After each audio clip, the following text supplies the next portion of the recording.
I'm Mr. Beat. It's President's Day. Happy President's Day to you. President's Day 2025. It's one of my favorite holidays, obviously. Does it sound okay? Sound check. Okay, yeah. You can't hear my computer fan going? I tried to like back off from it. Hi there, Hurricane HH. Hi there, Mr. Willen Shower.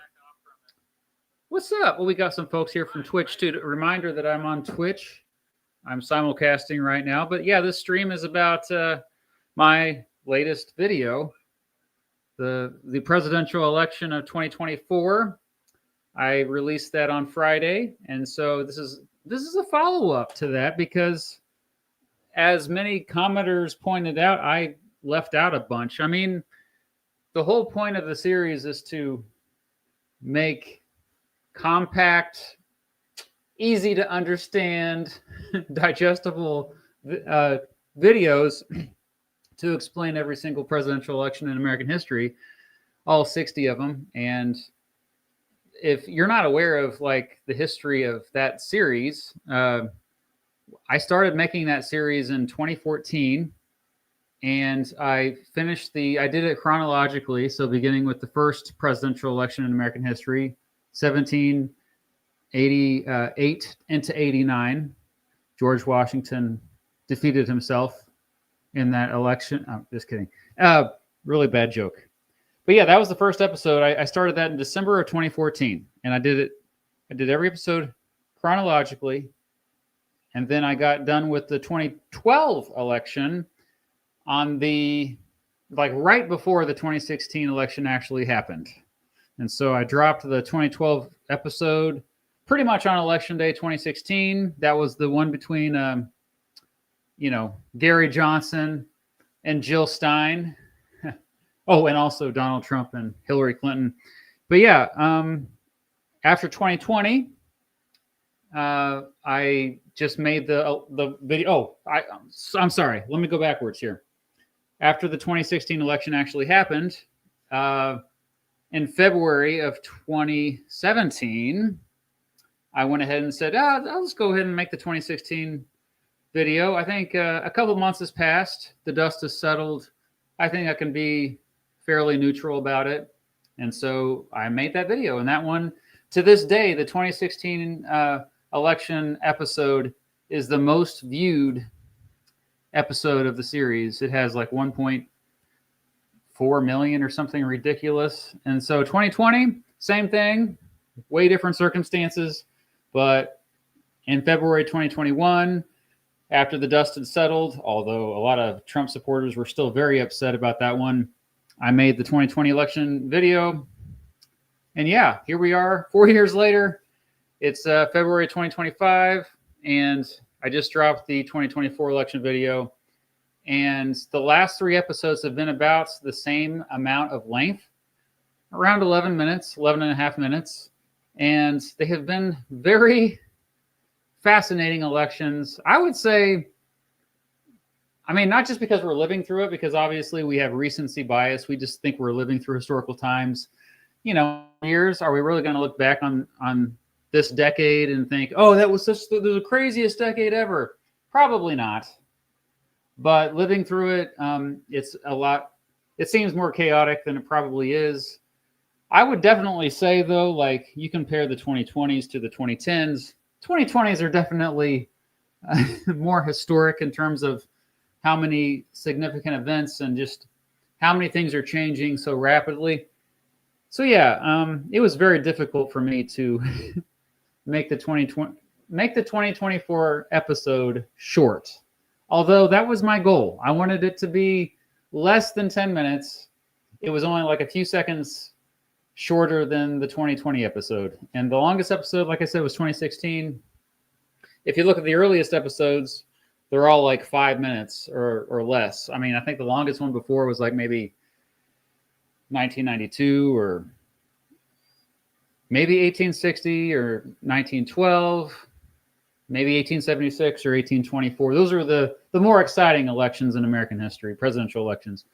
But anyway, so yeah, I can't possibly cram in all the information about the 2024 election into a short, digestible video that's less than 12 minutes long. So that's why I decided to do another follow-up stream, just like I did 4 years ago. If you go back and look, I did the same thing. So this is stuff I left out of the 2024 election video, and it's mostly based on your comments, your feedback. First from Patreon supporters, channel members. That's when I first started writing this stuff down and verifying it, because I was like, okay, is that really true? I have fact-checked pretty much all this, and I believe it is factually accurate. But this is all stuff that I did not put in my 2024 election video. It's just fascinating facts, additional information to add, to give further context. And then I'll make some explanations about how I did some things in the video as well here towards the end. Looks like I have some super chats already, so thank you for that. Who do you think is most overrated historical figure? Okay, well, probably politicians in general. I think if you were to simplify it in that way. That's a good question, though, Malik. Thank you for that. Cyvlog is here. Thank you so much. I think you did a good job with the 2024 election video. Well, thank you. For those of you who don't know, Cyvlog has been watching me since I started that series. So before the 2016 episode dropped, Cyvlog was there. And he's not even an American citizen. He's British. So thank you for your support over these past 8 or 9 years. It means a lot. I'm glad the Chiefs lost. Oh, well, I'm sad they lost. That's my favorite team my whole life. So, but the Eagles were a better team, so kind of predicted it. I feel the coverage on former Vice President Harris was too lean. That's one thing I will address at the end of the stream. You were not the first person to mention that. Somebody posted on Reddit as well about this, and a lot of people agreed, and I will explain why I did that. Speaking of which, a lot of people, this kind of caught me off guard, because after the 2020 election episode, I was like, okay, obviously a lot of Trump supporters are upset because they think he won.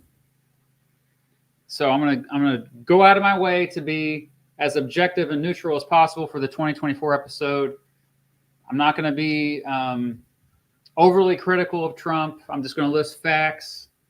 And what ended up happening is I noticed there was a few people commenting saying that I was biased against Kamala Harris.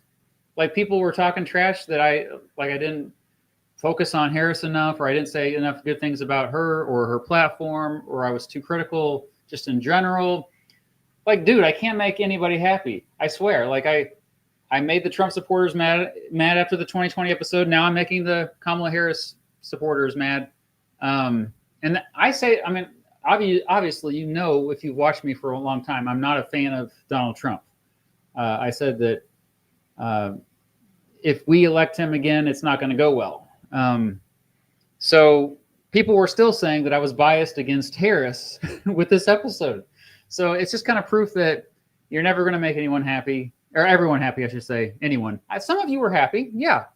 Thank you for all the kind words for those who said I was doing my best to make it as neutral and objective as possible. That was my goal. Hopefully in 10 years, you'll look back on this episode, you'll be like, oh, it holds up. I went back and rewatched my 2020 episode, and I think for the most part, it does hold up. I just think Trump supporters were just really upset. And they're still upset. They're still yelling at me for the 2020 election video. They still say, no, he won. He did not win that election. I'm sorry. You just have to accept that he lost the 2020 election. Anyway, we're not going to get into that too much more. I'll get into the rest of the super chats after I go through the stuff that I left out of the 2024 election video based on your comments, particularly Patreon supporters.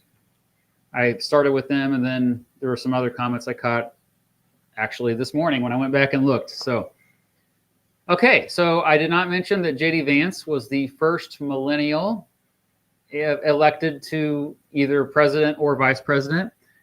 And that just means we skipped right over Generation X, didn't we? So boomer, boomer, boomer, boomer, millennial.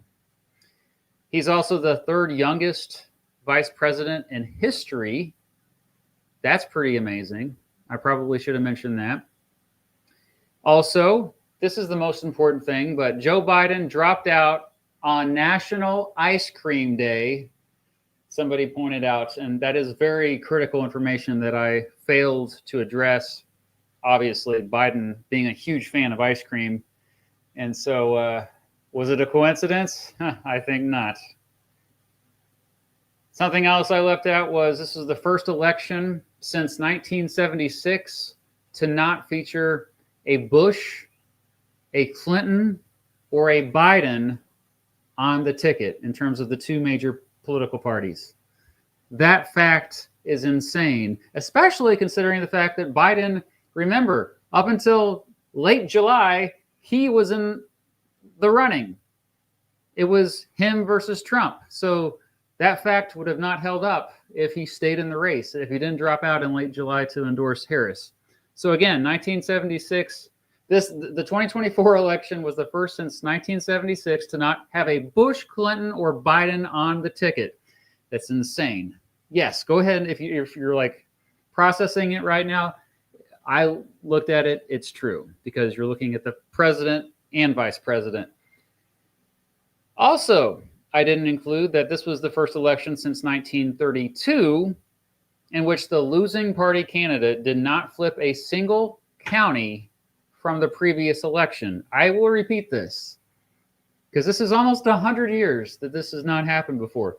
The 2024 election was the first since 1932 in which the losing party candidate did not flip a single county in the country from the previous election. To me, that is probably the craziest statistic that I found. And I did verify that one. I think it's true. Another commenter pointed out that the age gap of Trump and Vance is something that has not happened maybe ever in terms of major party candidates. I know it happened with third parties, but so Donald Trump being 78 years old, very old man, and J.D. Vance being younger than me, 40 years old. Pretty cool to have that gap. I can see why a lot of people that supported Trump were also excited by Vance. Another thing I didn't mention, though, in the video was that Vance used to be a never Trumper. He once called Trump horrible names, comparing him to Hitler, saying he was electing Trump in 2016 was a big mistake. So for Vance to come around to Trump was curious, to say the least. Vance was the now if Trump dies, which again, he is old. We forget this. He is older than the life expectancy for males in the United States currently. So, and then not only that, as president, there's an 18% chance you're going to die anyway because of all the.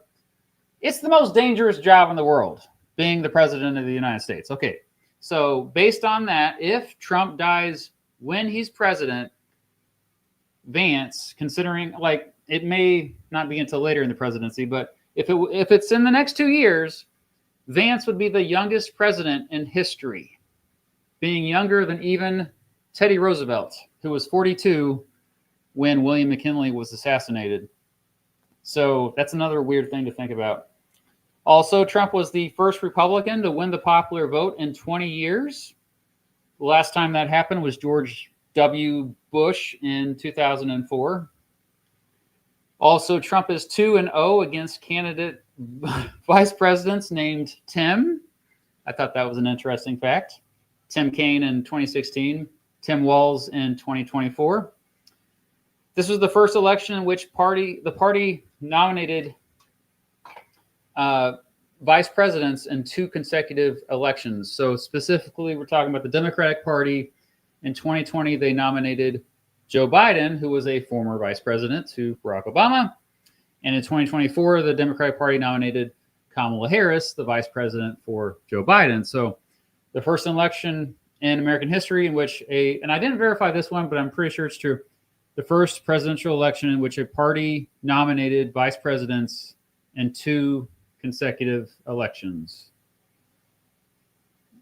This was also the first presidential election since 1980 in which the incumbent parties lost in 2 consecutive elections because we've had so many incumbents just get reelected, starting with Ronald Reagan in 1984. And then, of course, Bush Sr. was a Republican. And then you had Bill Clinton, but he got reelected in 1996. And then you had George W. Bush, but he got reelected in 2004. Barack Obama, but he got reelected in 2012. And yeah, so Trump losing reelection and then Biden losing reelection. The first time that happened in 2 consecutive elections, again, since 1980. So before I was born. That's a long time. I'm old, okay? J.D. Vance was the youngest vice president elected since Richard Nixon in 1952. That's something else I left out of the video. This is the first time Republicans nominated the same person for 3 consecutive elections, ever. The Republican Party had never nominated the same person for 3 consecutive elections. The Democratic Party had 4 times, actually, but not the Republicans. Let's see what else. Trump was the first to have a second vice president running, or a second running mate since Richard Nixon. So if you recall Richard Nixon in 1972, he ran with Spiro Agnew, but Spiro Agnew resigned, and then he nominated Gerald Ford to take his place.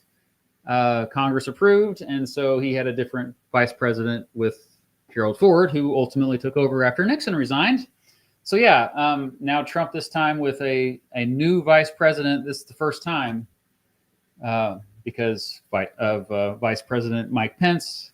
You know, it didn't work out so well with Mike Pence since a lot of Trump supporters wanted to kill him. All right, what else? The Trump was... oh, no, I already said that. Okay, first time since 1988, a Democratic candidate did not lead in the electoral votes at any point on election night. That's another fact that I left out of this video. Something interesting that I never would have mentioned this anyway, but somebody pointed out, so I think it's cool to mention. There are these parts of the country we call bellwethers, which just means they're the best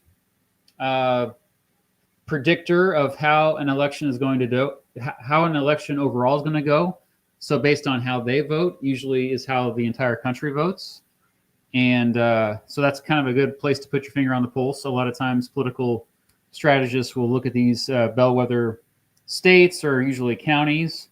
And specifically, there's a county in Montana, Blaine County, which was created in 1912. And it now has the bellwether streak because it has predicted every single election going back all the way to 1912, except for 1912 and 1988. So the current bellwether streak is Blaine County, Montana. Florida had a greater margin for Trump than New York did for Harris. So in other words, Trump won. It was more lopsided in favor of Trump in Florida than it was lopsided in favor of Harris in New York. This shows that the Democrats have lost a lot of support in New York. Republicans have gained it in Florida. Remember, not that long ago, Florida was a swing state. Florida was a swing state as late as probably 2016. That's when things went sharply the other direction, thanks to Trump. A lot of supporters of Trump down in Florida. Let's see. First time Wisconsin voted more Democratic than Michigan and Pennsylvania since 1988. You notice how there's a lot of trends that have been going on since 1988. So I find that fascinating. I think it's more evidence that we are living in a transformative time, that we are entering the 7-party system. We probably entered it back in 2016. If you're not going to say now, you can go back to 2016. And then something I didn't mention, and which is kind of crazy because like people were complaining that I didn't focus enough on Kamala Harris's policies, but really like a big reason why I didn't focus on that was because most of her policies were the same as Joe Biden's. And remember, Joe Biden was running for re-election up until late July. So we're talking like just over 3 months of Kamala Harris campaigning and running I mean, she was just kind of thrown into it at the last minute. So she was kind of an afterthought there. I mean, it wasn't looking like she was going to be running until the last moment. So why would I focus too much on her when a lot of voters were voting based on not the previous 3 months, not only the previous 3 months, but the previous 4 years. And I think one of the biggest reasons why Trump got reelected was inflation. I think inflation, even though it had gone down in 2024, it had still gone up wildly in 2021 and 2022. It was so bad. It was the worst inflation we had in my lifetime. Like going back to the early 1980s. That's how bad it was. So I think that more than anything is something that hurt not just Biden and Harris, but all incumbents across the country. Okay, what else? But yeah, Kamala Harris had blunders. I mean, she had all this money. She had over $1 billion to spend. What to show for it? Her interviews, which were sparse to begin with, she didn't give many interviews. They seemed scripted, like she gave scripted answers. She came across as inauthentic, whereas Trump did not. Trump came across as authentic, as like he's not like just reading off a script. But yeah, just like not putting their money where they needed to, kind of a poorly run campaign. But in their defense for Kamala Harris, I mean, they didn't have much time. They didn't have much planning. It can't be too much of a surprise that her campaign failed to achieve its goal. Kamala Harris was the first candidate since Hubert Humphrey in 1968 to win a political party's presidential primary despite not competing in those primaries. So remember, a big reason why those changes were made in 1972, where more voters actually decided, not just these delegates and superdelegates, in terms of who was the actual nominee for the political party, that didn't start till the 1970s. A big reason why that started was because so many Democrats were upset with the Democratic establishment choosing Hubert Humphrey in 1968, when he was somebody who was more in line with the incumbent Lyndon Johnson, who had gotten them into the Vietnam War, which was very unpopular. Many Democrats protested Lyndon Johnson and also protested Humphrey, and that was a big reason why he lost. There are some parallels to 1968. A lot of people commented that 2024, the election was similar to 1968. I will concede that there were some similarities in terms of Humphrey and Harris, because Harris, yeah, she did not compete in any primaries. The delegates all decided at the convention or right before the convention. But other than that, I mean, like, okay, yeah, the convention was in Chicago. I was actually there, by the way. I wish I was at the Republican one, but they didn't invite me to that one, so I just went to the Democratic one. But it was really cool to see the whole process. Other similarities, okay, there were some protests outside of the convention protesting the Gaza war, in particular, not support for Palestinians who have been suffering there. I think those are the comparison to Vietnam is apples and oranges. And in 2024, there were no American soldiers fighting in the Gaza war. We didn't have a draft to force young men to go fight in a very unpopular war around on the other side of the world. So I just think that the comparisons between the Vietnam War and the Gaza war fell flat. I just think that's why the parallels are not really there for me, comparing 2024 to 1968. Walz was the first non-senator to be a vice presidential nominee for the Democrats since 1984. And since he was the first sitting governor to be nominated as a vice president since Charles Bryan, going back all the way to 1924, 100 years prior, he was the running mate to John Davis. Nobody remembers John Davis, poor John Davis. But yeah, parallels to 68, a lot of people mention that. The fact that Johnson endorsed Humphrey, Lyndon Johnson dropped out to endorse his vice president. Biden did the same thing. Biden was the first incumbent to drop out of a race since Lyndon Johnson in 1968. Let's see.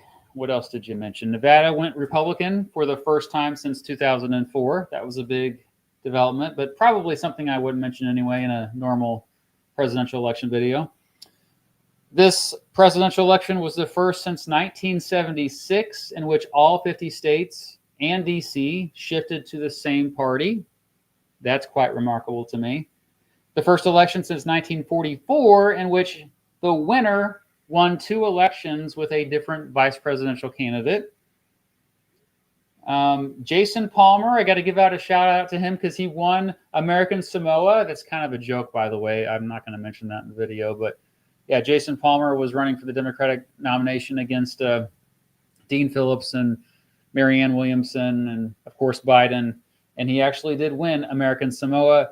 Shout out to E Pluribus Unum, the channel. He was the one who mentioned that. Again, we're kind of joking here, like it's just kind of a footnote in history. Fun fact.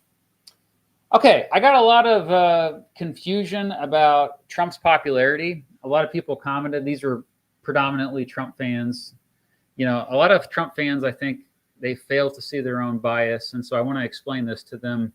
Maybe they don't get out of their echo chambers much, which I get it. Most of us are stuck in our echo chambers. But when I say that Trump was unpopular, I'm basing that on the entire country. I'm not basing it on his base or within the Republican Party. In the video, I said he was popular, but when I said that, I should have clarified, I was actually talking about within the Republican Party.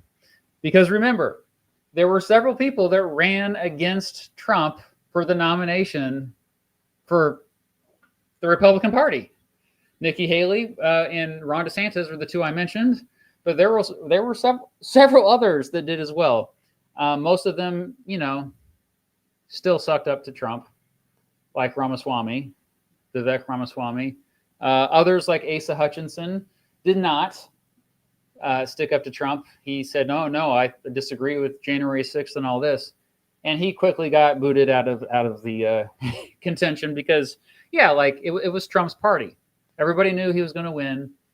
It seemed like people, especially if you look at some of how they were kissing Trump's butt, it seemed like they were running more to be his running mate as opposed to be the actual presidential nominee. Like Tim Scott is the best example of that, the senator from South Carolina, who, by the way, did not get any appointments, or he was not the running mate after all.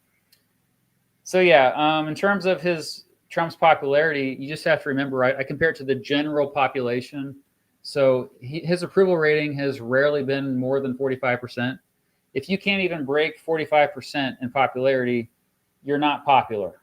If you're more than 50%, okay, now you've got my attention a little bit. Remember, when Barack Obama was first elected, he was like over 60%.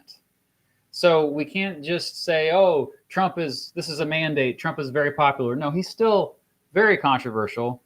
And more people don't like him than like him. Even now, even during the honeymoon period, when you look at when a president usually is first elected, people back off and are like, okay, let's give him a chance. You know, like Biden had his highest approval ratings when he first was in office in 2021. He got over 55%, I think, or 60% even at one point. That quickly went down after the really botched withdrawal from Afghanistan. But regardless, Trump, even now in his honeymoon period, a lot of people are like, okay, his approval rating is, I think I just checked, it was like 45%. So I know it's hard for Trump supporters to hear this, but he's still not a popular guy among like the general public. Okay, the other thing I got a lot of comments about was the song choice, which I'm a little surprised at how many people actually focused on, you know, that. But it's kind of cool. If you look at all of my episodes, what I did generally, here's my criterion. I pick a song that, first of all, I like. And second, it has to be a big hit the year of the election. Doesn't have to be the biggest hit. It just has to be a big hit. Also, a third part of that is, I feel like if it thematically fits, like with the vibes, the culture, the zeitgeist of the year, bonus, then definitely use it. I feel like in 2020, I mean, most of the elections, that third element was not there. Although the Weekend song in 2020, that I would say it kind of did fit the vibe of the pandemic and all that. So "Birds of a Feather" by Billie Eilish is the song that I chose, and I do think it fit the vibes. If you look at the lyrics, I think it explains a lot of like there was this. It's kind of a sad song, and I kind of view it in the lens of like there's not just like people who hated Biden, but there was also this disappointment in the Democratic Party establishment by Democrats themselves. A lot of people frustrated that Biden did not drop out earlier, or the fact that he went for re-election to begin with. I mean, he announced re-election, or he was running for re-election. What was it? The beginning of 2024, 2023, I think. So yeah, like it's kind of a sad song, but also I just think it's a good song. A lot of people wanted me to. A lot of people predicted "Espresso" by Sabrina Carpenter, which I found interesting. My daughters wanted me to do Chappell Roan, and I was like, I like Chappell Roan a lot, but I just feel like "Birds of a Feather" was more appropriate. And a lot of people did not guess it. They guessed "Espresso." Most of you thought I was going to do "Not Like Us" by Kendrick Lamar. I'm a big Kendrick Lamar fan. I was really hoping to use it, especially since a lot of you don't realize that I used Drake in 2016. I know. Kendrick Lamar is clearly the superior musician, but "Not Like Us" was not it, man. It was a diss track towards Drake primarily. I mean, you could interpret it in other ways as well, but to describe it to fit the entire zeitgeist of 2024, I just don't think it was it. I mean, it wasn't even as big of a mainstream song as other songs anyway. I mean, if you're going to go that route, then Shaboozey is probably the biggest. His song in the bar, that was probably the biggest song in terms of actual, like, I mean, everybody knows that song. Even my parents know that song. So, but yeah, so it's always, I mean, I do look at suggestions on my Discord server. A lot of people suggested "Not Like Us," but this is something where I was just like, I'm just going to go with, just go with my heart, man. Okay, and there was also a lot of people mentioning that RFK Jr., his, and other third-party candidates. I should have spent more time on that. Remember that Cornel West, Jill Stein, Chase Oliver. So West was independent, or maybe he was with one of the other third parties. Jill Stein was with the Green Party again. Chase Oliver with the Libertarian Party. They all got way less than 1% of the popular vote. That leaves RFK Jr., and I probably should have mentioned that, yeah, at one point, his third-party movement was the largest third-party movement going back all the way to Ross Perot in 1996. That's a big freaking deal. So it would also kind of show you that, yeah, we had two major party candidates that, again, were unpopular, which means that there's this vacuum. There's clearly the need for a third option. So many Americans are so hungry for a third, better option. More Americans identify as independent now than I believe prior to any other point in American history, at least since they've been keeping track of this stuff. We should probably add that caveat there. Okay, I think I got all the, what else? Is that it? Oh, this election was the third time in a row the record for oldest president has been broken on Inauguration Day. So 2016, Trump was the oldest ever, beating the record of prior. I think the prior record was Ronald Reagan. And then Biden broke that in 2020, and now Trump has broken it again in 2024. So yeah, I think a lot of young people especially are just kind of tired of old people running the show, which again is why J.D. Vance was a bit of a breath of fresh air, even if you disagree with him on policies. Okay, I'm going to go to the super chat. I don't know if you can hear my computer. My computer's been really loud here. Hopefully the microphone is not picking that up. I'm going to look at what you're saying. Is there anything else that I have not mentioned that I left out of my 2024 presidential election video that you think is important? Okay, here we go. I'm gonna go in order here. V-Man says, Mr. Beat, ever think of doing a video on the politics of U.S. territories? not only am I thinking about it, I've already been working on it, brother. I have been working on it.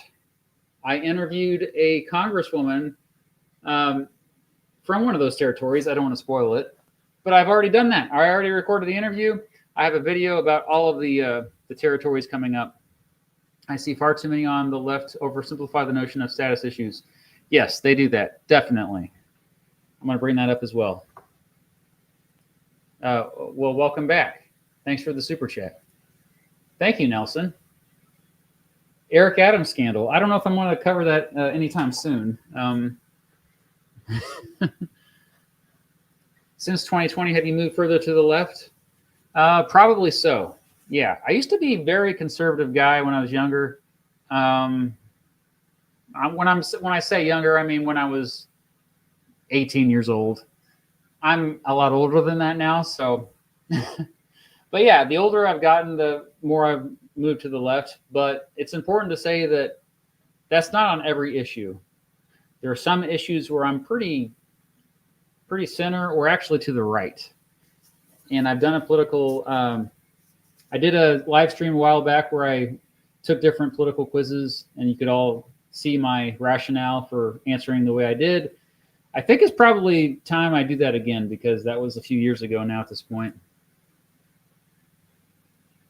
Oh, wow, look at this.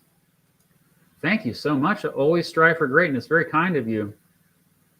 Thank you for all the great content you put out all these years between the presidential elections and the Supreme Court briefs.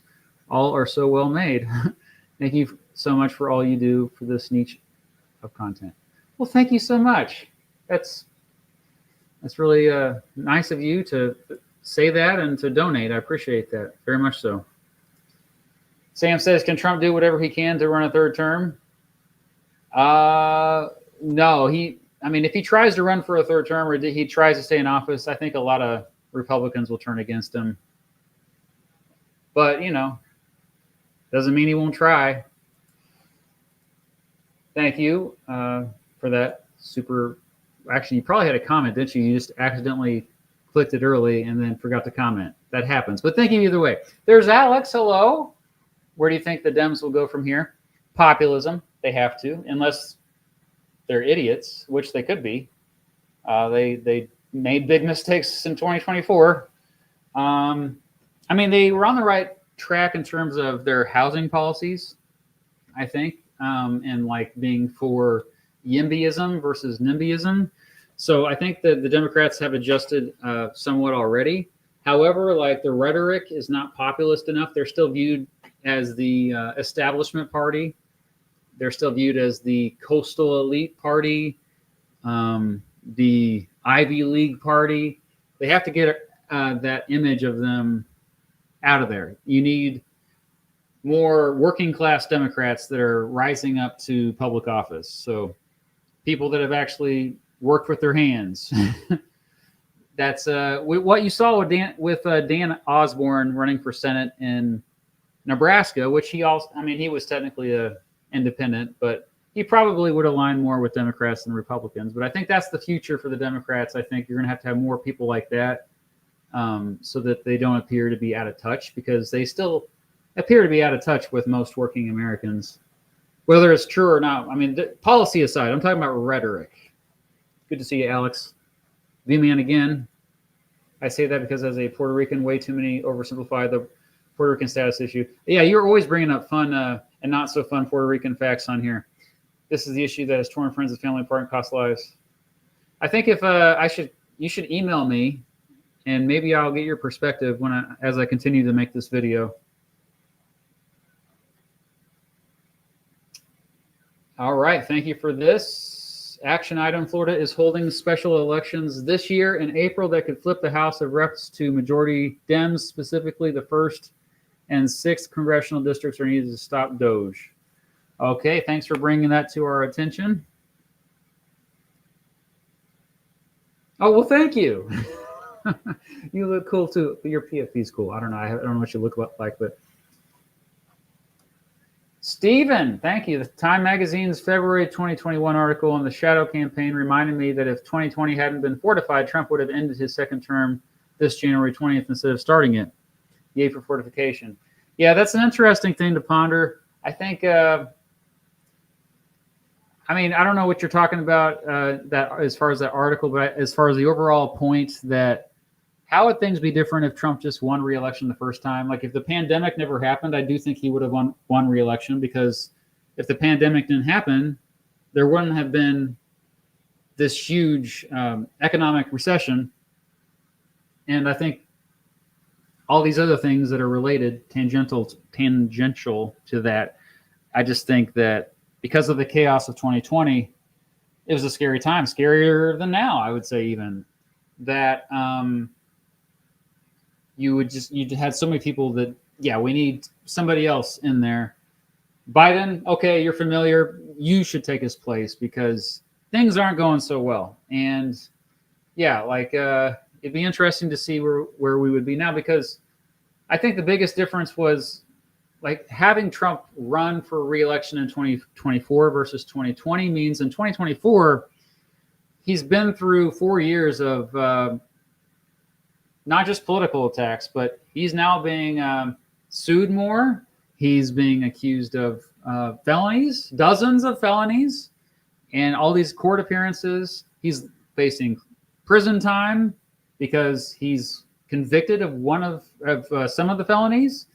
So now he has a chip on his shoulder. Now he's wanting revenge. Now he's fighting to save his fortune. Now he is literally, a lot of people actually say in 2024, he was running for president to stay out of prison. I know that's somewhat cynical to think about, but you can't discount that dynamic that would not have been there if he was reelected in 2020. I'm not sure if that was the point you were trying to bring up, but I don't know. It's related anyway. Jack says Biden's cognitive decline was a big omission. Well, I mean, I did not omit it from my Joe Biden song, that's for sure. The song I released a week before, which, by the way, is still not on Spotify or Amazon Music or Apple Music yet. It should be any day now. I'm waiting for the confirmation. It's been really annoying. But yeah, I mentioned the old age. I didn't mention the cognitive decline. It's kind of like implicit. It's implied that that's part of growing old. You could say the same thing about Trump. I mean, he's had cognitive decline as well, just not as much. He's not as old, but he's 4 years younger. So I just think at this point, they both had cognitive issues. Oh, wow. From Latvia. You remember the Singing Revolution video I made? Yeah. Well, thanks for the shout out on that. Do you think that there should be an age limit? I don't think so. Maybe political parties can do that, though. But definitely, that's a restriction on freedom too much, I think, to have an age limit to run for public office. Free trade is awesome. Down with tariffs? I agree with you, and thanks again for the donation. Wow, what's with the $26 here? Is that symbolic for something? Tyler, how come you called Richard Nixon a liberal? Oh, thank you for bringing this up, Tyler. Tyler has been watching my videos for a while. Thank you, Tyler, for your support. So this is kind of hard for a lot of people to wrap their heads around as well, but our country has been moving to the right politically overall my entire life. So going back to the 1970s, beginning with Jimmy Carter, at least on economic issues, the United States of America has been slowly going to the right. It really escalated in the 1980s because of the Reagan Revolution. Bill Clinton brought it somewhat back towards the center, but really, no, he was to the right economically as well. Even Barack Obama was. So I'm talking in terms of economics. Socially, we've gone to the left, no doubt, especially in the 2010s. We went further and further to the left. You had more awareness of transgender rights. You had same-sex marriage finally legalized. You had decriminalization of drugs. Those are just a few examples, but yeah, we've gone to the left socially since the 1970s, but economically, no. And so when I talk about Joe Biden being more to the left than any other president since Richard Nixon, I'm talking about economic policies. I'm talking about him signing laws to curb corporate power, to protect workers' rights. These are remnants of the New Deal coalition. Remember, I think this is a hard time. A lot of people don't understand this. This is kind of weird. It's kind of mind-blowing in the year 2024 or 2025 to hear this. But if you go back to the 1970s, let's say early 1970s, okay, this is before the moral majority kicked in. So the early 1970s, you didn't have it wasn't like Democrats were left-leaning, Republicans were right-leaning. No, that's not how it worked. I mean, kind of, but not really. You had, in the Republican Party, you actually had a lot of left-leaning Republicans. Most of them were from New England or northern states, but they actually called themselves liberal Republicans. It wasn't until Bush Sr. made liberal a bad word towards Democrats that the word liberal got associated with being associated with the Democratic Party. So yeah, you had a lot of conservative Democrats in the early 1970s, many of them from the South. On social issues, they were all over the place. You had pro-life Democrats, you had pro-choice Democrats, you had pro-life Republicans, you had pro-choice Republicans. And so yeah, Richard Nixon leaned to the left economically compared to the vast majority of Democrats today.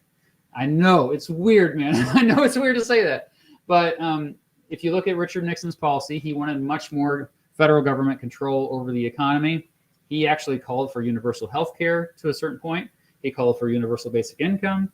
He was the one who signed a bunch of new regulations to be put in place, in particular environmental regulations. So establishing the EPA and more standards to make sure that the water and air was clean.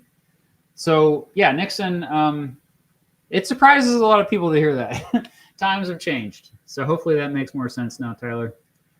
You left out Francis Suarez. How could you? I know. Sorry, Smoking Joe.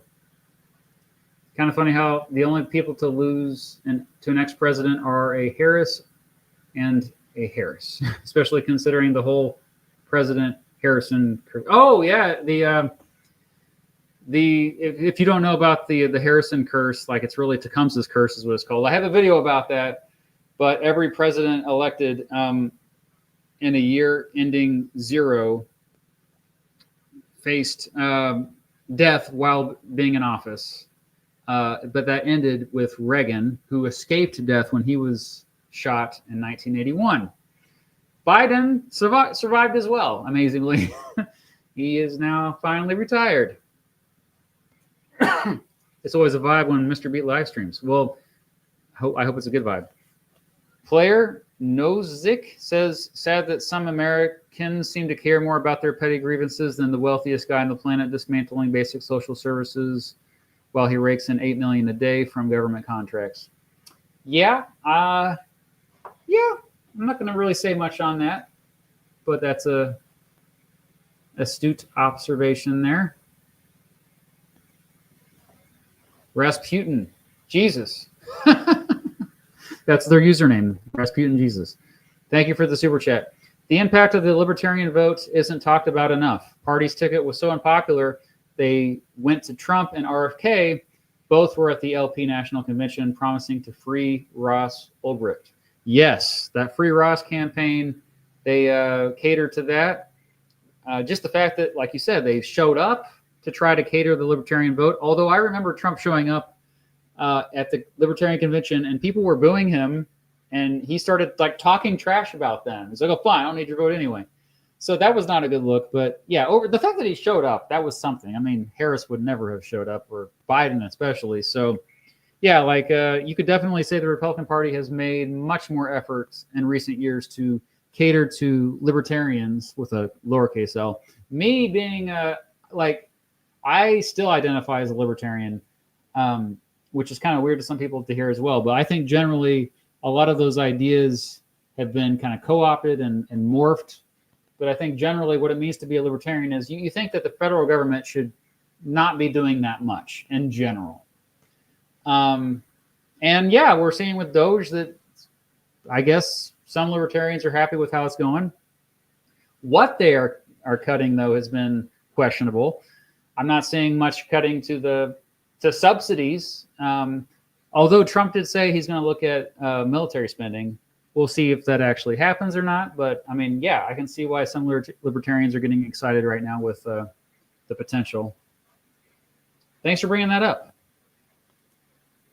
Skew Ed View. Thank you. Wow. Okay. Thank you. I have family that believe in plenty of conspiracy theories, deny climate change, January 6th being a Democratic inside job, etc., and they refuse to read any evidence to the contrary. Any advice? I love my family, but it's tough. Yeah, I mean, a lot of people have family like this, myself included. The vast majority of my family are this way. I think the most important thing is that we question them, like, why do you believe what you believe? Where are you getting this information from? I do that with my dad all the time. I'm just like, okay. And he makes good points sometimes, you know, like you can still find common ground. There are real conspiracies after all. But I think you find common ground, and you also just ask them, like, where are you getting this information? Why do you believe what you believe? Kind of go through their whole processing of the information. And usually that kind of like brings them back to a more moderate position. And they kind of like, oh, well, you know, by the end of it. That's what I say. What you're doing, by the way, is you're having them practice critical thinking, which is always a process. It's just a way of thinking through claims, you know, determining if a claim is true, partially true, mostly false, or completely false. Although absolutes are usually not options, it's usually on a spectrum in terms of what's truth and what's not true. It's not that is 100% true or that is 100% false. No, it's usually somewhere in between. But the process is the most important thing. Humility, just making people question themselves. I mean, I'm always questioning myself. And I think it helps that I'm curious, but kind of sparking curiosity in other folks, I think, is part of that as well. Anyway, I could go on for a long time answering that question. I've made videos about that question. Are the senators right now too old? Yes, they are. Yes, they are.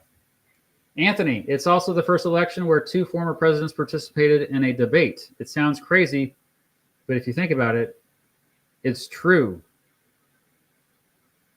Oh my gosh. Anthony, holy crap, you just blew my mind. Okay, yes, thank you, Anthony, for bringing that wonderful point up. Okay. Turk137, you're probably the first person who isn't a Republican who I've heard say that Harris didn't have a great campaign. Oh, really? It's interesting. I mean, a lot of Democrats will say the same thing. I'm always cynical. Like, I was at the DNC and I was just like, I would hear something, I'd be, oh yeah. But then like the whole time I'm like, okay, guys, this is cheesy. This isn't going to work. This is out of touch. That's the main thing. I feel like we're all in these insulated bubbles. And the thing that kind of helps me out a lot is, like I said before, I have so many family members that are devoted Trump followers. So that helps me a lot because I'm always interacting with them. El Perro, thank you. Remember that I told you before the election that if you believe that Kamala would win, you were stuck in an echo chamber. You said that Kamala was a great candidate, and we'll see who's in the echo chamber. Yeah, we're all in our echo chambers. I mean, when I predicted that she would win, I was basing it on economic data. I wasn't using vibes or anything like that. If you look at the economic data, this was the first election in 2024 in which you had positive economic data. And I'm talking about specific economic data. I'm talking about inflation going down, the rate going down, unemployment low and not getting higher. So those things combined, we call the misery level index. Also, GDP per capita growth. That's a big one.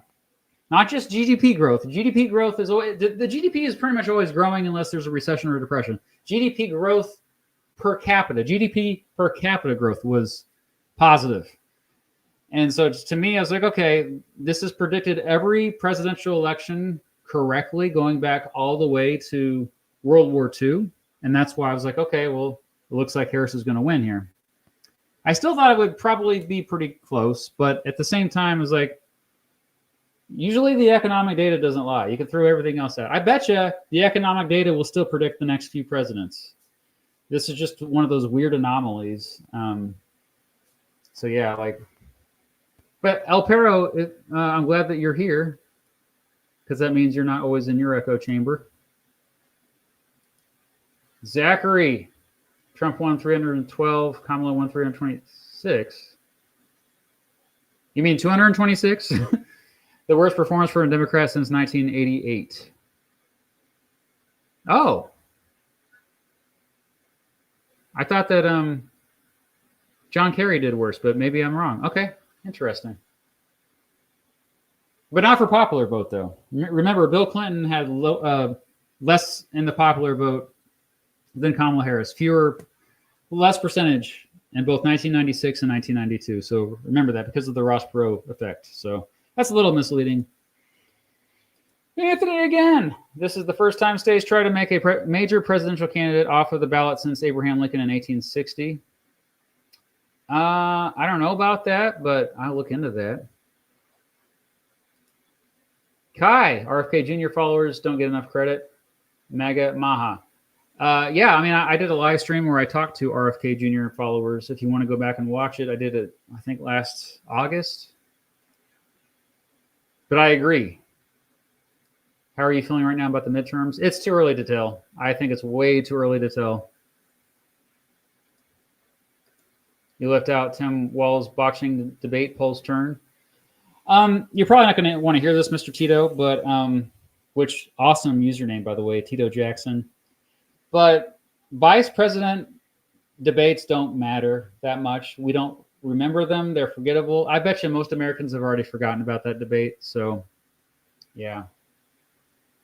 And actually, he really didn't botch it that much. It was pretty, like, he had a couple things that he messed up with, but so did Vance. So I think Vance was more confident.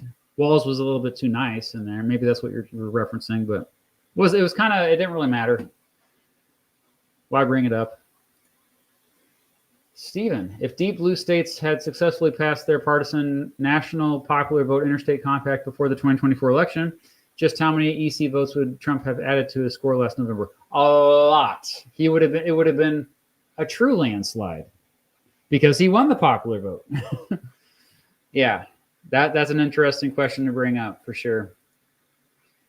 CJ123, Ais? Love your work. Thank you. Thoughts on New Jersey Senate's race last year and the fall of Bob Menendez and the rise of Andy Kim? I'm not a fan of Bob Menendez. I never was a fan of that guy. He's has a history of being corrupt. He's been corrupt for so long. So yeah, like Andy Kim, it's been cool to see change in New Jersey. Although I don't follow New Jersey politics that closely, I will say. Again, Chai Kaini. I think that presidential candidates just kind of suck in general. Like there's always going to be something bad about them flowing somewhere. I mean, yeah, you can say that about human beings. Every human being has baggage, negative things about them. Thank you, Brady. Can you address my previous super chat? What was your previous super chat? El Perro, I didn't see any previous super chat. What are you talking about? And this live stream, or was it a different live stream? Because I'm going back here, I'm not seeing anything that you posted before. Unless it was just a regular comment. In that case, there's too many to go through, and I'm sorry, I can't get to that. I'm so sorry.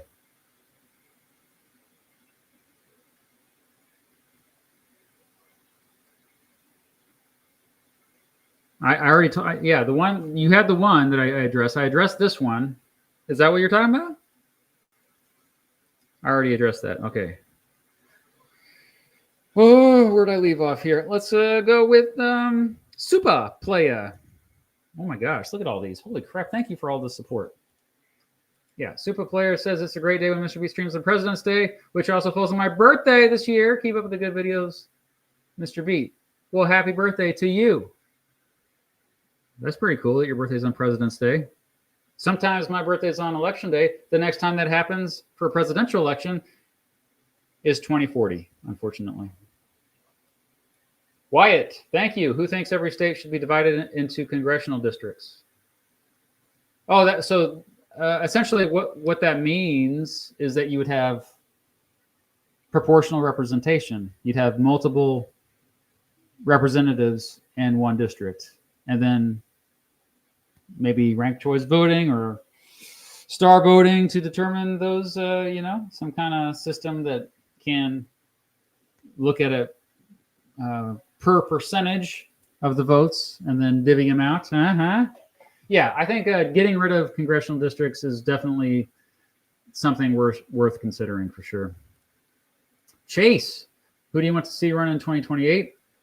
On the Republican side, I think they're going to have to stay populist, and so I think they'd be kind of foolish to not go with J.D. Vance, although some of what he says is very conservative in terms of social policies. That's troubling. I don't think he would do very well with the general public on that. You got also some more moderates like Nikki Haley, but she's probably out of it at this point.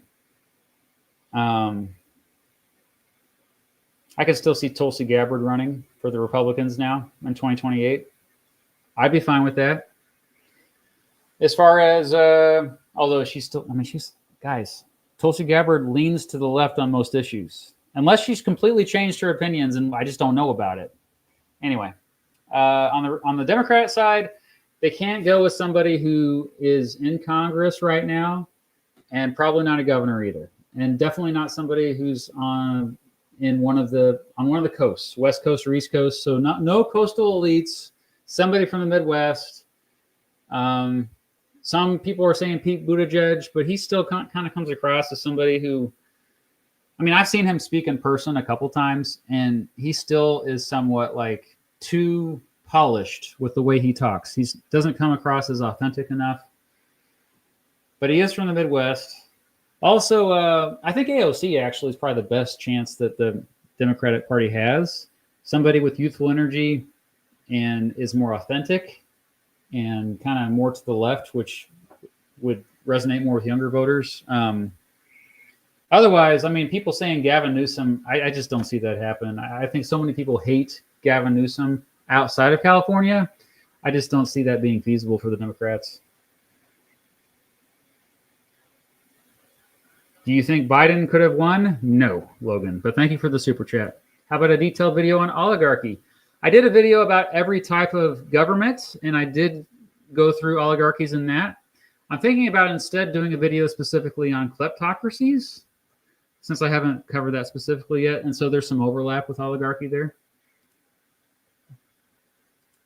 Joey, it's also worth noting that Reagan to Bush Sr. was the last time the presidential transfer of power was to the same political party. America has flip-flopped back and forth on what party has been in the White House since then. Well, that's okay, but Obama got reelected.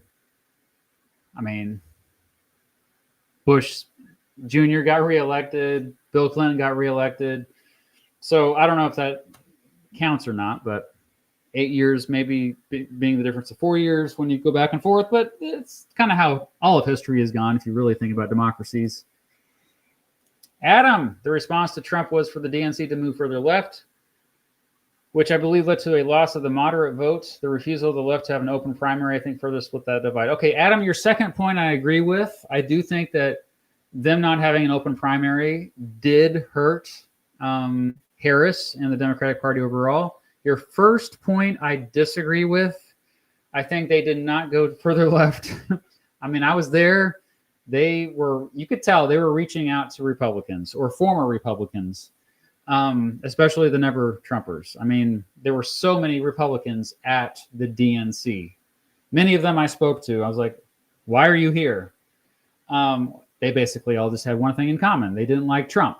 But, embracing things like free trade, that's historically more of a Republican thing. At least in the last 30, 40 years, I should say historically. 30, 40 years, the past 30, 40 years. They've also in terms of, I noticed they were just they were using buzzwords that Republicans used to exclusively use. They brought up patriotism more. They kept talking about freedom, like the government needs to get off our backs. That's very Republican. That's what first drew me to the Republican Party in the 1990s. It's like, So yeah, we are going through a transition here.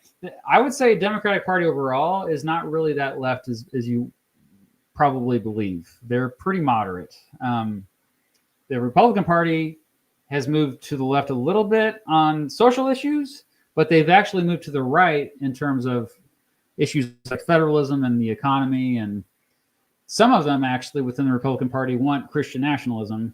I just don't think that's going to work out because there's too many Republicans that are not religious now. Like, people forget how many Republicans now are atheist or other religions. That's a huge development over the past 10 years since Trump first took over. So anyway, great points though to bring up, even though I disagree with one of them. Penn worked on Trump Force 47. Appreciate your channel. Whoa, that's really cool. Thank you, Penn. Lucas, in your best estimates, what Democrats are best to keep your eye on as the Dems' best chance to run a presidential campaign with? Oh, in 2028. I already answered that earlier. I'm sorry, Lucas. But thank you for the super chat. Jet Max says, I can't believe your talks on executive power happened to coincide with the biggest transformation of an executive check since FDR, if not ever. Good luck. Okay, so if you don't know what they're talking about, I do have a special event beginning Wednesday. It's a 5-part series. I'm going to go ahead and share the information on the screen here. Can you see that okay? Yeah. It's called The American Presidency. Specifically, exactly how much power does an American president have? The first program is on Wednesday, February 19th. That's in 2 days.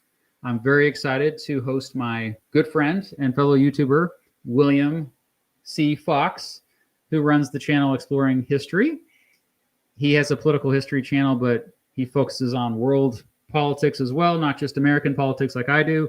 But regardless, in the first program, we're going to talk about how the power of the presidency is limited within the executive branch, but also how it has grown over the years. And yeah, it's very timely that we are seeing right now the executive branch, like conservatives will say, no, we're trying to reduce the power of the executive branch with unitary executive theory, all this. But then you have Democrats saying, no, you're actually increasing the power of the executive branch because you're doing things that only Congress is allowed to do. So this is crazy. I mean, in my view, yeah, I think Congress is losing even more power, which is really sad.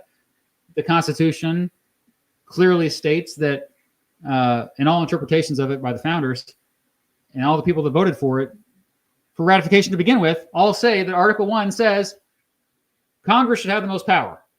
But these days, the president seems to have the most power. So this is what kind of sparked this whole idea for me to do this series. I'm a fellow with the Robert Dole Institute of Politics here in Lawrence, Kansas. If you can make it in person, I would love to meet you. It's free. The Dole Institute is on the campus of the University of Kansas campus. It starts at 4 p.m. on Wednesday. If you can't make it to this one, because I know this is short notice, there's going to be 4 other programs, and you can see it all here. I'll put the link in the description.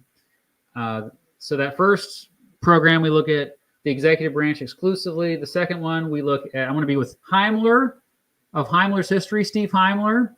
It's going to look at how Congress has tried to limit the power of the presidency.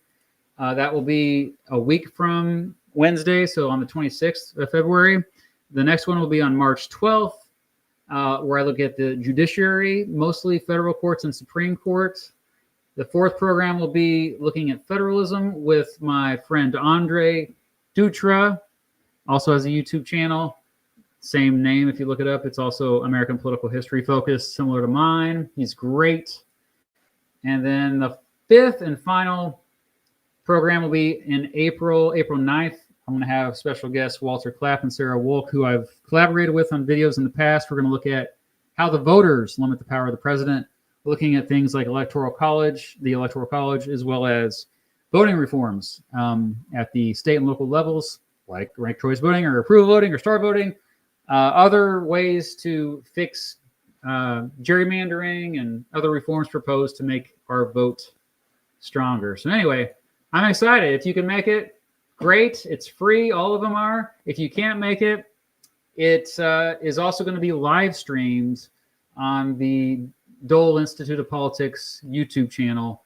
And hopefully I can get some clips of it onto my channel if they give me permission, which I think they will. Anyway, thank you, JetMax, for bringing that up.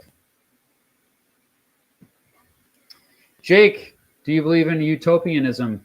Is leftism striving for an ideal world or only trying to provide hope in an inherently broken one? I think the latter is probably true. I think utopianism is a bit out of reach, realistically. I think, like personally, I'm more in favor of pragmatism. Although occasionally revolutions need to happen. Maybe we're about to enter that period where we're kind of overdue for a revolution, where we need to have some more radical changes made. But yeah, utopianism, maybe it's a good goal, but a bit too out of reach, I think.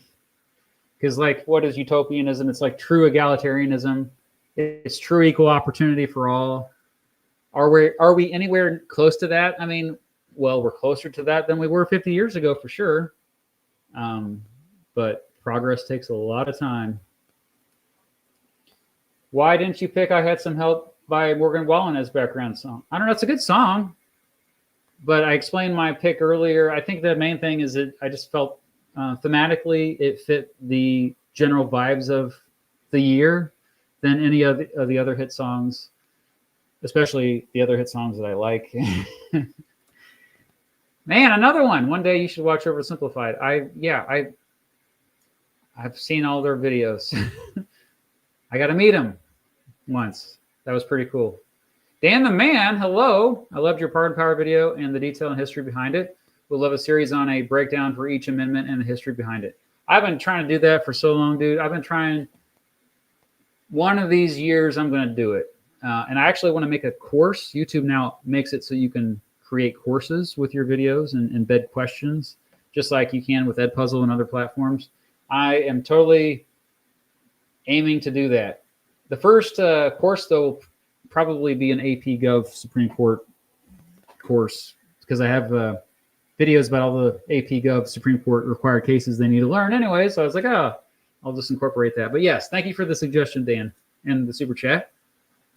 Chips on 17. Hey, Mr. B, you notice a lot of LBJ Biden similarities. Longtime senators, beeps to young presidents, progressive domestic policy, but criticized for foreign policy, dropped out and endorsed VP who lost. Absolutely.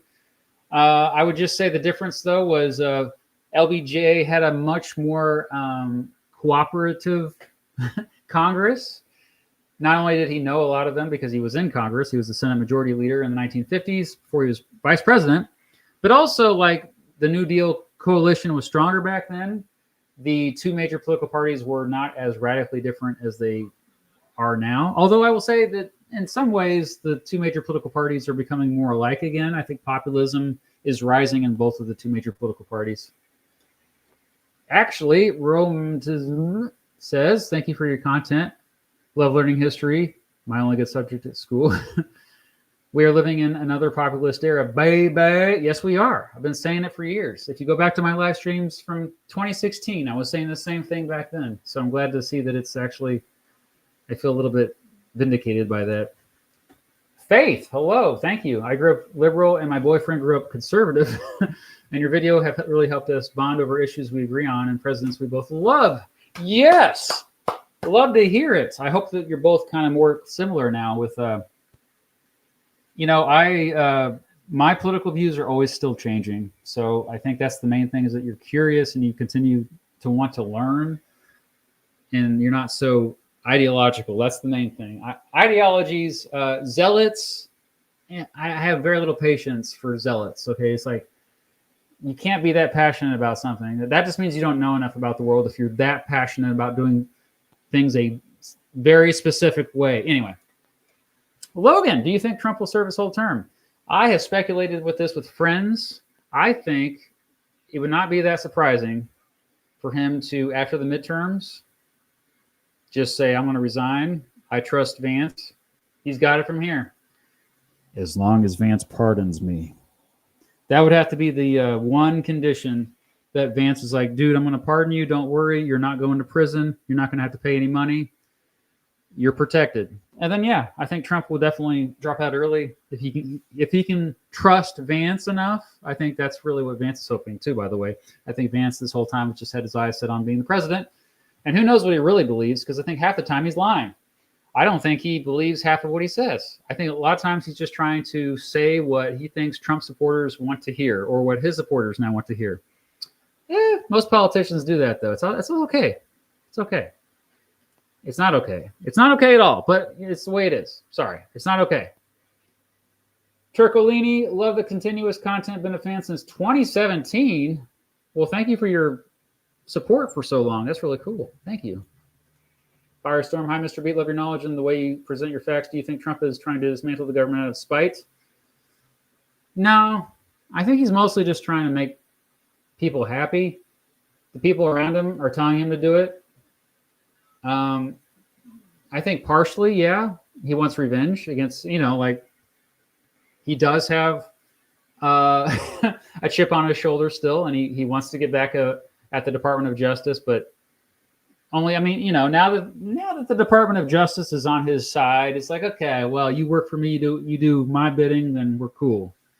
I do think that if it weren't for Biden pardoning some of those folks, Trump would have went after them. So it's probably good that Biden pardoned who he did. But yeah, political revenge, I think mostly Trump is satisfied at this point.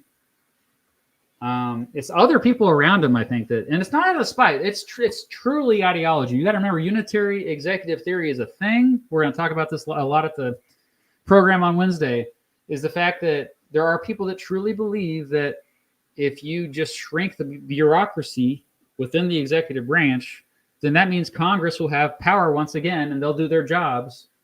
The problem is, like, getting to that point would be a nightmare. I think that a lot of them even would acknowledge it would be painful. But I think that they do have an ideology. It's not like they're just trying to burn it down for the sake of burning it down. Could a political realignment happen soon? It's already happening. 2024 gave us evidence that it's happening. Thank you, Jonathan. Will, Democrats have no one but themselves to blame for their loss. They give plenty of reasons to not vote for Trump, but give no reasons to vote for Harris, besides not being Orange Man bad. Well, this is not true. They gave reasons, but I don't think a lot of people got the message. And I think a big reason why they didn't get the message is Harris didn't put herself out there enough. She didn't do enough interviews. She didn't. She came across as scripted, like I said before. And a lot of people just had no idea. Most people weren't even paying attention. Or if they did pay attention, they saw a picture of Trump at McDonald's. We just forget that most people don't pay attention that closely to politics like we do. We all are all up in it all the time, but most people just really don't know. They didn't know that these deportations would happen. For example, that's just one example. They didn't know that USAID would be dismantled, that they might lose their jobs. Can you do... No, Ricky, no, not appropriate. I'm going to give you detention for that. Ali, is there anything planned for more Middle Eastern content, more specifically the Israel-Palestine conflict? I am terrified to do more content on those topics, but I will consider it. I have covered some of that stuff before, but yeah, it's rough. Wish you talked more about the joke of GOP debates. Yeah, they were really bad. I remember watching them. Really irrelevant, though, now. Forgettable at this point. I used your 9/11 vid as an essay reference and got 100. Oh, heck yeah, Hunter. Yeah. Woo. Let's go. Thank you for using that. It's flattering that you use that, Hunter. Thanks for the super chat. Dawson, is the economy heading towards a recession? Inevitably. It has nothing to do with who's in government. Although the tariffs are not helping, the tariffs will accelerate it. But it's just the business cycle. Things go up and down. It's if you look at how the business cycle goes, it's almost inevitable. We can't avoid recessions forever. I think the main thing is we try to make recessions less bad. We try to make them not turn into depressions. Unfortunately, the last two times recessions happened, the federal government mostly bailed out giant corporations because they were too big to fail. In my opinion, that's not the best way to do it. I think that we need to give the money to those at the bottom, and it needs to feed its way up instead of trickle down, because it definitely didn't trickle down after the Great Recession, and it definitely didn't trickle down as much as it should have after the COVID-19 recession. Although those direct checks to everyone, I think, yeah, you could say that that was part of the reason why there's inflation, because of the new money supply. However, that's one of the greatest myths, and I get so tired of talking or like arguing. Because even some economists say this. Oh, inflation just means that you're increasing the money supply. You sound like me when I was 18 years old. I used to say the same thing. But once I actually studied economics, I realized it was much more complicated than that. And actually, if you look at the creation of private credit, that's a bigger indicator that inflation is going to go up than the creation of public debt. So, yeah, that's a big myth that inflation only goes up because the money supply goes up. If you hear somebody say that, say, well, actually, look at the charts, look at the data, and you'll see that inflation goes up actually after, mostly because of the private sector.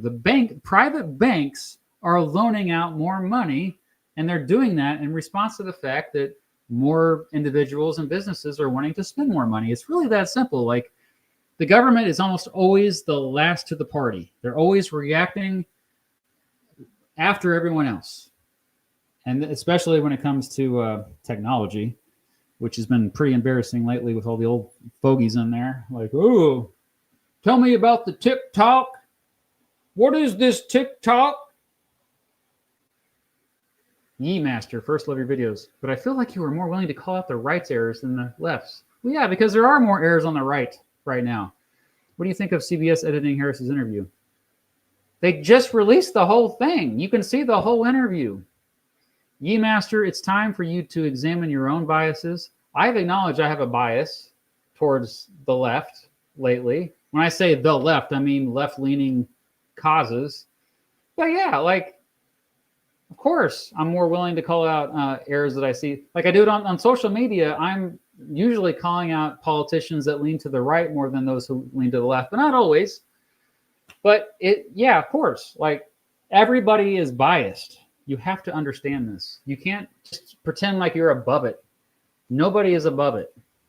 Thanks for the kind words in the super chat, Master. Rusty, if we have an age floor to run for office, an age ceiling is perfectly reasonable. That's a fair point. Makes more sense than term limits in Congress. Okay. I could be convinced on this. I don't have an absolute opinion on this. Okay. Moonlight Productions. Subscribe to Moonlight Productions. Great geography videos. He has helped me on my channel in multiple videos. Great at editing. Just a fine human being. Harris not attending the Al Smith dinner is another example of how she was a weak candidate. Yeah, because that is pretty important, reaching out to Roman Catholic voters for sure. I agree with that. Lord 5002. Hi, greetings from Germany. Are you informed on the current foreign affairs state concerning peace talks in Ukraine and the Munich Security Council or conference? And if so, what are your views on it? I don't know a whole lot about it. All I know is Europe is kind of in crisis mode, like trying to figure out something in case Trump is going to be conceding too much to Putin. So that's all I know, but I encourage everyone watching to keep up with that. We've been going for an hour and 23 minutes, so I'm going to try to wrap this up soon. I'm going to go through these last super chats quickly, and then we'll wrap it up. I'm sorry if I haven't seen all the comments. Would you consider making a video comparing the Gilded Age at the end of the 19th century with our age? Emphasis on growing economic inequality? Yeah, I've considered it many times. Yeah, it's been on my list for years at this point, because I think this started after the Great Recession. That's when I think this all started. You can trace it back to bailing out all these giant corporations and giant banks after the Great Recession. That's when things really got bad. And also innovation has arguably declined or stagnated since then. AI is one of the anomalies. AI, even that is overrated. Okay, sorry. We gotta speed things up here. Andrew, thank you.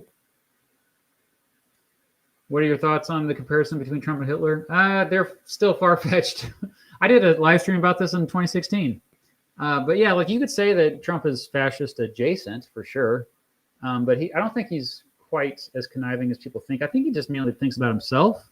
It's not like he has a master plan for society.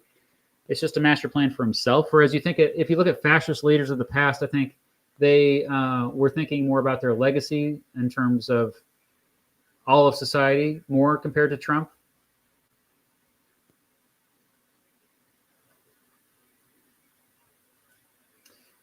Hi, Kari. Love your videos, Mr. Beat. I wanted to ask if you think Trump winning all 7 swing states seems sus. Not to go into conspiracies, but it feels off. I'm not going to comment on that. I get why people would think this way, just like they did after 2020.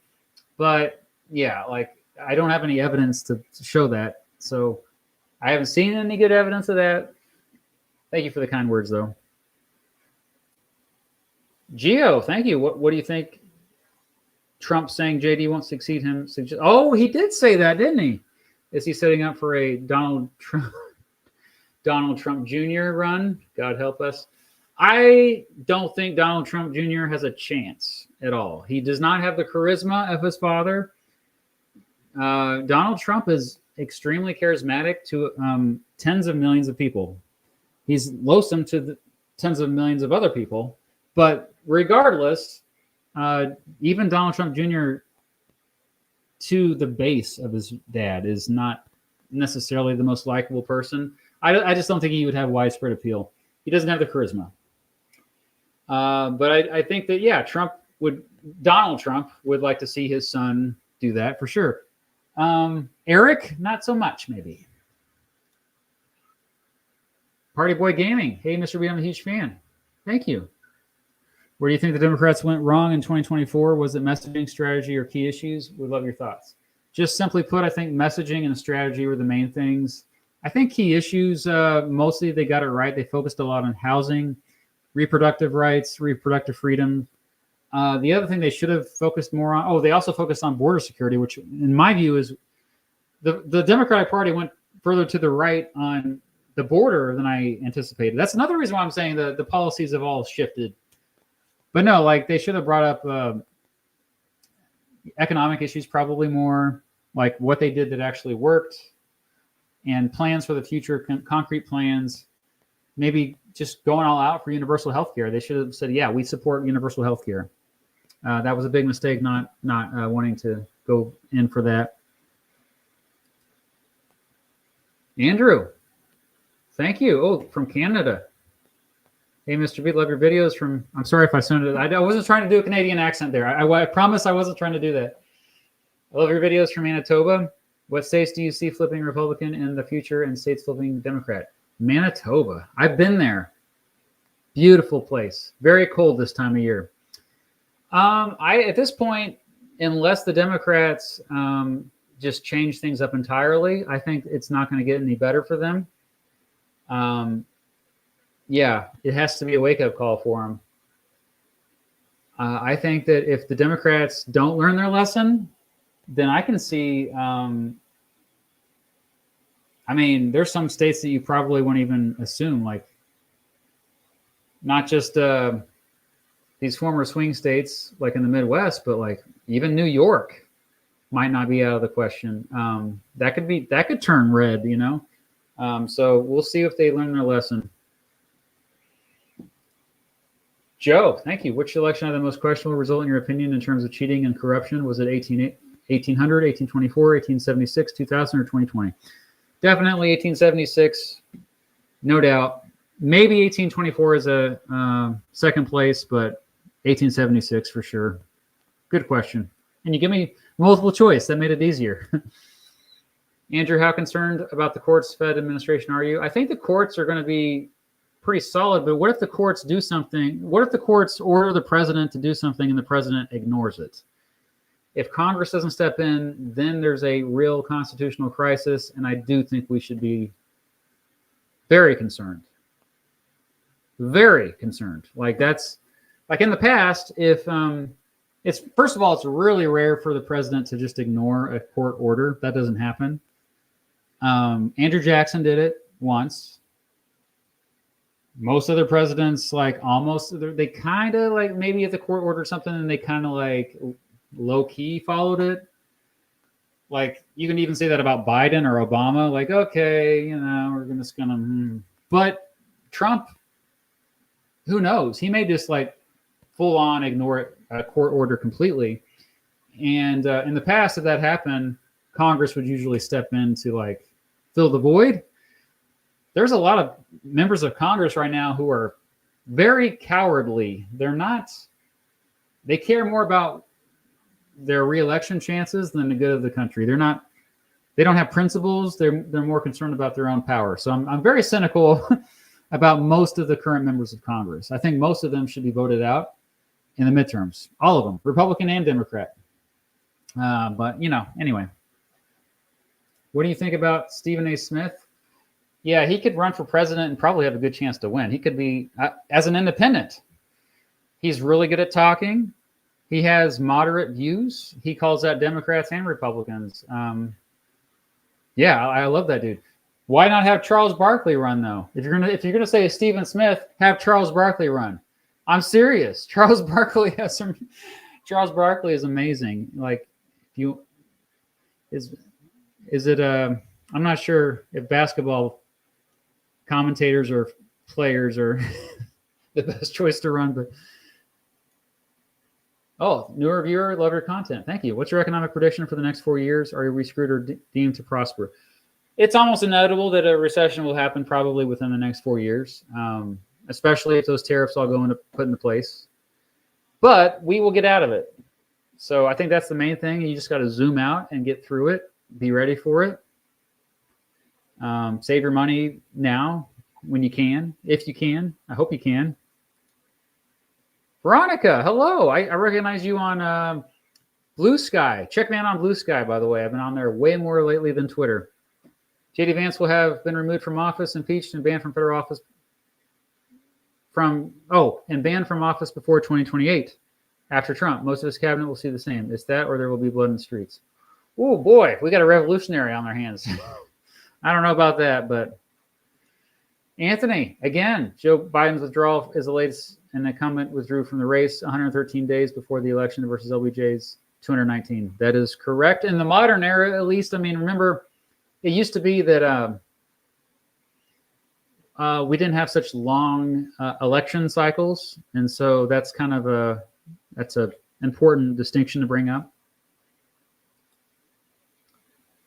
Troca Nero, how can people support Trump with his blatant legalization of discrimination? One of my best friends is trans, and had she still lived in the USA, she would have literally been unpersoned.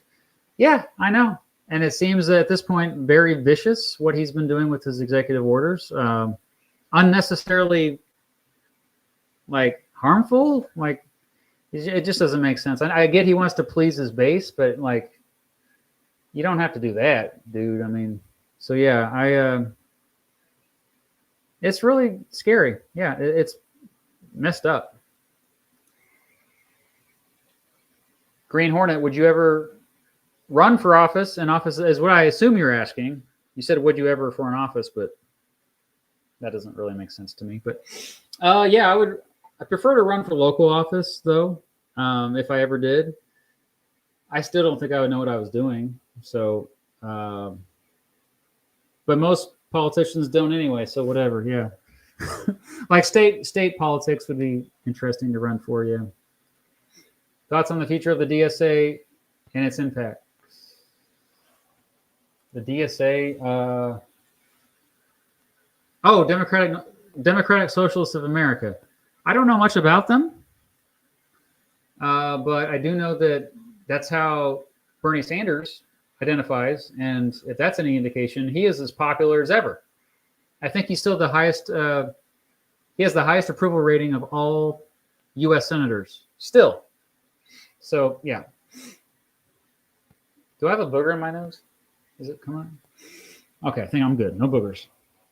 I'm trying to get through all these super chats. Thank you for all this. Something I've seen is how people are so willing to dismiss something they don't like as being fabricated by the elite. I'm not sure how you counter something like that. Well, the elites, when I bring up the elites, I'm talking about those that have all the money and power. That's how you counter it. Because, like, they are right to be suspicious of those in power. But I just think a lot of times they have their eyes set on the wrong target. They don't realize that a lot of people in power thrive when we are all divided. So, yeah, that's, I think, the key to, I mean, you could tap into it. This almost natural suspicions we have about anybody who has too much power. And thank you for that, Andrew, again. Leak 2, thank you. Do Republican leaders really support nuclear power? I think many of them do. Yeah. A lot of Republicans, this is also a myth, a lot of Republicans are totally on board with wind power and solar panels. Solar power. I just think that you can build coalitions still with the Congress that we have. Thoughts on Kentucky Governor Andy Beshear 2028 run? I saw him in person. To me, he doesn't have the charisma that I think is needed. However, he has the passion. He is very passionate. I appreciate about him. He's also from Kentucky. So as a progressive in Kentucky, that has wider appeal than you would think as well. So he could be a promising candidate. History with Hannibal. Hello. Hi, Mr. Beat. Everyone should sub to your channel. Well, they don't have to, but I appreciate that. If Trump were to resign or die in office, would J.D. Vance be a good president? It's hard to tell. He could end up being Theodore Roosevelt, or he could end up being, John Tyler. Do we want a John Tyler, or do we want a Theodore Roosevelt? We all want a Theodore Roosevelt, for the most part, even if you lean to the right, okay? I think J.D. Vance, like I said earlier, I think a lot of what he truly believes, he conceals. So I think it's a big wild card. I might even have a little bit of optimism, actually, if he were to take over. We'll see, though. Like, some of the stuff he's tweeted lately is just ridiculous. Like saying that judicial review doesn't exist. Like, come on, dude. You want to reverse Marbury v. Madison? That kind of crap is stupid. I don't think he really believes that, though. I think that he's mainly just like, oh, he's just saying stuff that will make Trump happy. You know what I mean? Like, all right. Elias. It's Elias Pierce, my Patreon supporter. Thank you. It's interesting that a sitting Democratic VP still hasn't been elected since Van Buren, the first Dem VP. Oh, yeah, that's right. You brought this up on my Patreon. Also, 2024 was the smallest re-election PV margin in history and slimmest House margin in 92 years. Yeah. So, like, to assume that this, like, the 2024 elections were a mandate of any kind, no. We are still as divided as ever in this country. It is still very divided. It's been this way for 25 years, unfortunately. Hard to get anything done. Fake news, oops. Love your song on Biden. Keep up the great work. Well, thank you. I love your username. Gusty Scarf, do you believe that we're in the second Gilded Age? Absolutely. I've said this many times before. Absolutely. Well, hello, Harrison. Is Harrison Len, the legend, subscribe to his channel out of the great state of Ohio in the great city of Cincinnati? It's the Cincinnatus of the Americas. Harrison Len. This is my first time watching one of your videos. Maybe I'll have to check out one of your channels. Yeah, he's been here for many years. I appreciate your support, Harrison. That's awesome. Jet, thank you. Did you have a question, though? Creative name. Very creative. Am I the only one that doesn't blame people who don't vote? Both choices sucked, to be honest, and Democrats have no one to blame but themselves. You make a very good point. I can see where you're coming from. It's hard for me to argue against that. Aishkik Bishwaz, thank you. What do you think will happen if the executive branch stops obeying judicial orders? Now, I mentioned this earlier. Like, Congress has to step in. If Congress does not step in, it's a constitutional crisis. Probably we should all be marching in the streets because we are a republic. If you get rid of our republic, then you just have tyranny. This is what Benjamin Franklin warned against. We have to save our republic. So Congress has to do their job if the president doesn't listen to judicial orders. Dawson. Thank you. Do you think Trump will continue on his warpath, or do you think he will start to wind down as the year goes on? He's signing executive orders every day and firing hundreds. Will it stop? I'm nervous, Mr. Beat. I'm nervous too. We are living in dark times. I'm terrified, actually, not just nervous. I don't think it's going to slow down anytime soon. It's probably going to happen like this for probably at least a year. Keep in mind that Trump, half the time, I don't think he even realizes what he's signing. It's the people around him. The people around him are mostly in control. I think Elon Musk has more control and more power right now than Trump does. Trump is not in his peak position, a lot of people don't give Trump credit for he's actually a personable guy. Like if you interact with him, he's pretty nice. Like one-on-one, he doesn't want you to not like him in person, and so he's often very cordial with whoever he's working with. That's why he became as powerful as he did to begin with. It's not like he's only a hateful guy. It's just hateful rhetoric towards certain groups, unfortunately, usually immigrants or people in the Middle East. But yeah, he's just going to kind of go along with what the people around him are doing, which is also scary. Jack Shapiro, thank you. Will the Democrats ever win back rural voters? Yeah. I mean, the question is when. Things always go in cycles. This won't last forever. You need somebody like FDR, though, don't you? Robert Pizor, thank you. We'd love to see a video regarding best and worst secretaries of state, Treasury, War, Defense, and Attorney General. Don't think cabinets get enough attention. P.S. Got my James Garfield sweatshirt on for President's Day. That's awesome, Robert. Great suggestion. I've had actually, of all the video ideas you just listed, it's most likely that I will do the best and worst secretaries of state because I think those positions are more important. Before that, though, I might be more likely to do best and worst, probably speakers of the House. But yeah, thank you for suggesting that. Christopher, I think no Dem wins the 2020 presidential election if no moderation on social policy. Yeah, fair point. Populist GOP continues winning Congress pres. People want normal, stable. That's assuming that the economy doesn't tank. If the economy stays okay for the next 4 years, then I probably agree with you, Christopher.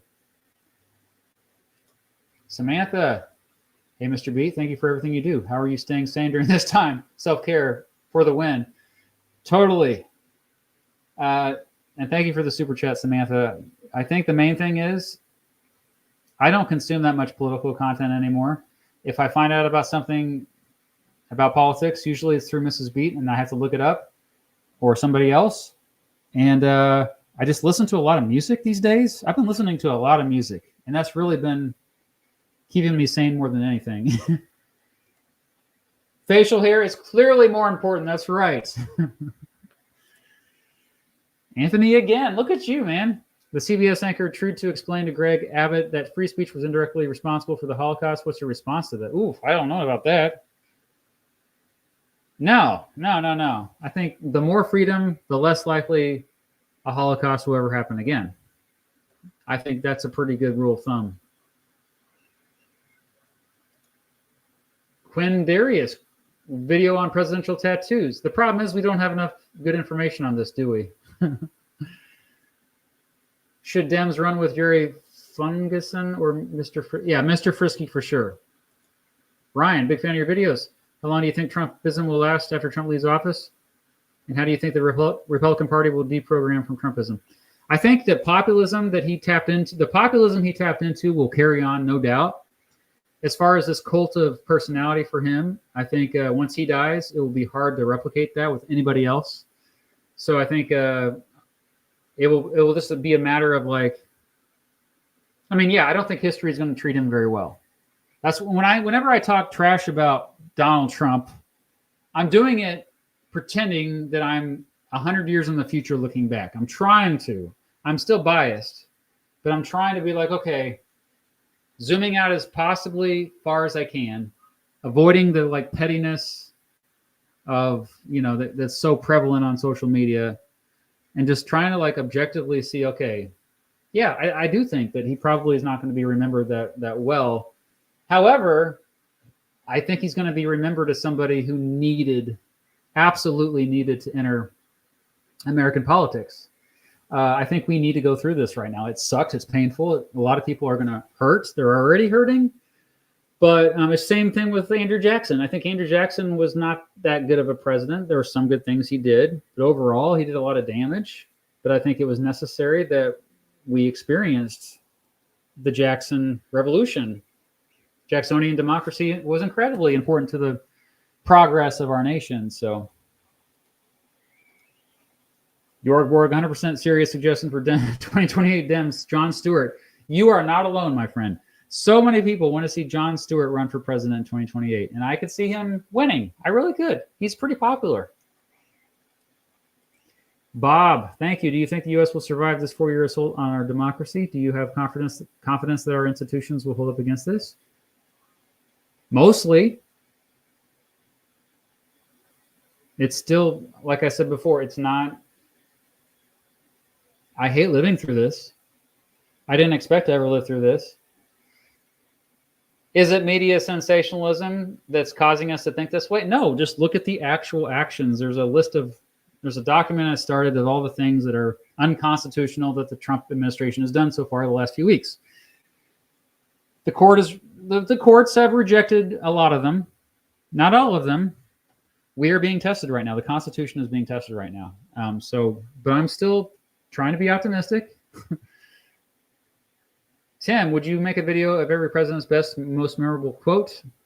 Love you, vids. Keep up the good work from Maine. Thank you, Tim. Yes, that's been on my list of videos to make for a long time. Tyler, again, when is the next presidential documentary out?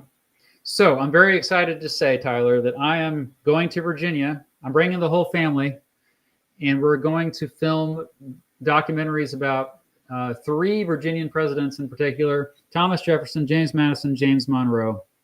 And so those will be coming out late summer. So probably the Thomas Jefferson video first. And then maybe James Garfield later in the year. Shaka Sien. Have you had thoughts about Greg Palat's reporting on the increased but not new voter suppression challenge ballots? Yeah, but this is not something that's new. Voter suppression has been on the rise the last 15 years in the United States. Voter suppression, I feel like I've been yelling in the wind about voter suppression for so long. It's good that more people are talking about it now. But no, like, if you are concerned about voter suppression, you need to volunteer at your local election office. You need to get involved, because it's been happening for a long time. It's not just the 2024 election. This goes back, especially after the reversal of parts of the Voting Rights Act due to the Supreme Court decision, Shelby County v. Holder. Tom's Table, hello. Subscribe to Tom's Table. Sending love from Twitch viewers. I got some viewers on Twitch. Yeah, thanks for being here over there. Anthony, again, at CB Sanker tried to explain to Marco Rubio that free speech wasn't directly responsible for the Holocaust. He advanced. What's your response? Okay, I'm going to have to check that out here. You're throwing some stuff at me I'm not familiar with. Logan, what happens if a president doesn't want to leave? I'm just curious who steps in. I know it's extremely unlikely. I'll tell you who steps in. The Secret Service steps in. Their oath is to the Constitution, not to the president. Everybody who's in the military, they don't take an oath to the president. They take an oath to the Constitution. The president themselves take an oath to the Constitution. Every member of Congress, every member of the courts takes an oath to the Constitution. We are a republic. So it would have to be it would have to be a coup, like widespread coup, for that to happen. He would have to have the enforcers around him in on it. Probably not likely. It could still happen, though. Where is Waldo? I like your educated answer. Is there a categorical difference between conservative ideology and fascist ideology? Seems to be like a matter of degree. Yes, conservative ideology just means you want the status quo to stay the same generally. You want, but also, like, you want smaller power. Like, you want smaller government, less power among the elites in terms of government elites. Whereas usually on the left, like being a liberal or left-leaning, progressive, whatever you want to call it, means you want less power with, the private interests, like corporations, stuff like that. Fascism is a whole separate category that's kind of to the side. It's not even like the same spectrum. Fascism is just a way to get to authoritarianism, and it just means like conform or else. So typically, it's easier to have fascism with some kind of conservative ideology behind it, but it's not necessary. You could totally there are totally examples of people that lean to the left that are fascists throughout history. So that's not, you should separate the two. What are your thoughts on techno-feudalism? Should make a video about this, but I don't know enough about it. But there's a great video about it on the channel Cracked, if you want to check that out. I think it's Cracked. Or no, Wisecrack. Wisecracked. Wisecrack? Yeah, I get those two channels confused. I think it's Wisecrack. Tyler, you didn't mention Dick and Liz Cheney endorsing Harris. Do you think that helped hurt or had no effect on her? I think it hurt her more than anything. Absolutely hurt her more than helped her. W 2.0. Hey, Mr. B, love your videos. Thank you. Warm wishes from the Show Me State, Missouri. Heck yeah.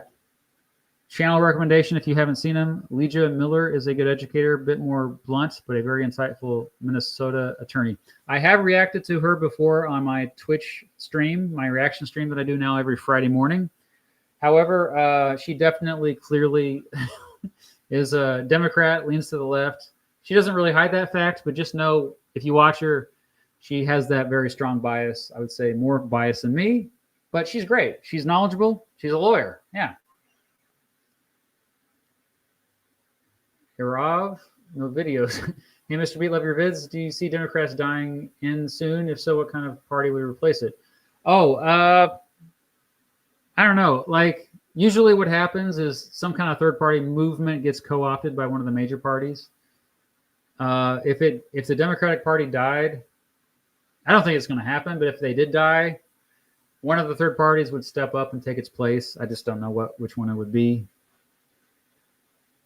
Yeah. Would it ever be feasible to reinstall a national bank? I don't think so. The Federal Reserve Bank has worked much better than the national banks used to. It's still not perfect, though. Still has lots of problems. But, better than what we had. Actually, Roman Tiz says, I'm a little optimistic about our future, maybe because of my faith. What about you? Keep up the good work. I try to stay optimistic. Thank you for the kind words. Yeah, I'm generally just an optimistic guy.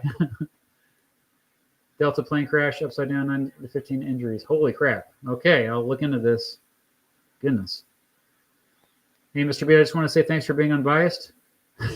I'm not unbiased, but I try to be unbiased. I saw a lot of conservatives in your most recent video saying you're biased toward Trump. Those people are just so far right they think centrist views are leftist top. I mean, that's the thing. I also got people that talk trash that said I was too biased against the Democrats. So it's just really difficult to make everybody happy. Yeah. But thank you for the kind words, Venmon, and the super chat. Any thoughts on Harris' campaign's stance on Israel-Palestine? What impact a more forceful support for an even two-state solution may have had? Yeah, Harris should have gone more pro-Palestinian. That would have earned her some votes, I feel. Kiwi King, do you think the efforts of uncovering government... do you support the efforts of uncovering government corruption? Why are some people against the uncovering? Usually it's just people in power that are against it because they don't want people to see the bad stuff they do. Huh? I think most of the people calling for uncovering government corruption are the ones who are outside the government. With Amtrak Joe gone, we got the train guru here. Do you think the rail industry will suffer as a result of the next 4 years? Budget cuts, downsizing Amtrak expansion plans? I think so. Amtrak expansion plans got the okay under the Biden administration. For those of you not paying attention, new lines actually planned on being built. However, I do think that it's going to be minimal setbacks and budget cuts because a lot of people that benefit from Amtrak live in red states. And so that's always the same thing with a lot of the parts of the Inflation Reduction Act that are, especially the green energy stuff, like a lot of red states benefit from that stuff. They get a lot of federal money. They're not going to just give that up. So Sean, hey, Mr. Beast. Lol. Love your videos and recently I've been loving your base takes on Twitter. Hey, blue sky, though, is where it's at. Not going to lie, this administration is crazy and your voice of reason keeps me sane in these trying times. Well, that's good to hear. I appreciate the kind words. Simba Pocket, I know this ain't really related to politics, but a plane crash in Toronto happened. Okay. Is it an American plane? You can let us know in the chat. I'm terrified that the country will turn into tyranny. What do you think are the chances that this will happen? 15% chance. Yeah. We are currently 15 minutes to midnight. Elias again, totally agree that Vance is hiding his true ideology. Would be interesting to see if Trump croaks. Chips on 17, Mr. B, who do you prefer, Biden or Obama? Obama was better at communicating, but Biden had better laws that he passed, honestly. Kevin, do you believe in cyclical theory? I do. I made a video about it. Check it out. Ali. Hi from Canada. Apparently America's hated enemy. No, we love Canadians. We love you so much. Please do not think that way. Christopher C., what 3 policies do you agree with and disagree with Trump? Oh boy, here we go. I agree with Trump in terms of he wants to cut military spending and trim parts of the bureaucracy. I agree with that. He wants better relations with countries like North Korea. I agree with that. In his first term, he called for criminal justice reform. He signed the First Step Act. I agree with that. What I disagree with, I think that he's trying to do too much in the executive branch, that he's overriding the power that's designated to Congress according to the Constitution overall this first few weeks in the second term. I think, I mean, goodness, the tariffs, obviously. I am not for tariffs. I think tariffs damage economies. They make things way too expensive. They're not worth it. They're never worth it. They used to be worth it maybe at one point when we had a burgeoning industry in the United States, but not in the 21st century. What else? I mean, the spoil system I'm against. I think that you shouldn't, a lot of the people that he's put in there around him, it's just because they were loyal to him. They're making people declare loyalty if they want to work in the executive branch. Okay. Is that 3? Yeah. Sean again. Personally, I would vote for Pete Buttigieg in a heartbeat. The man is arguably one of the best communicators in the Democratic Party, in my opinion. I think overall you're right. Yeah. Grand Rapids, Michigan here. Whoa. Represent, Daniel. Thanks for the super chat. Flynn, can you go through your bookshelf sometime? Okay. Maybe a future live stream. Great suggestion. Why haven't you talked about Hunter's laptop and how the FBI and Joe Biden lied about the laptop being real? And don't try to change the subject. I tweeted about this quite a bit, actually. It's kind of funny. What all is happening on the 19th? Also, setting morals aside, do you believe what Trump is doing with all the executive orders is seeing what all he can constitutionally get away with as president? Perhaps. And I don't know what you're... Oh, the 19th is the event at the Dole Institute. Yeah, this thing I was mentioning. Here, like, I'll pull that up again. I'll put the link in the description. You can see me in person, in real life.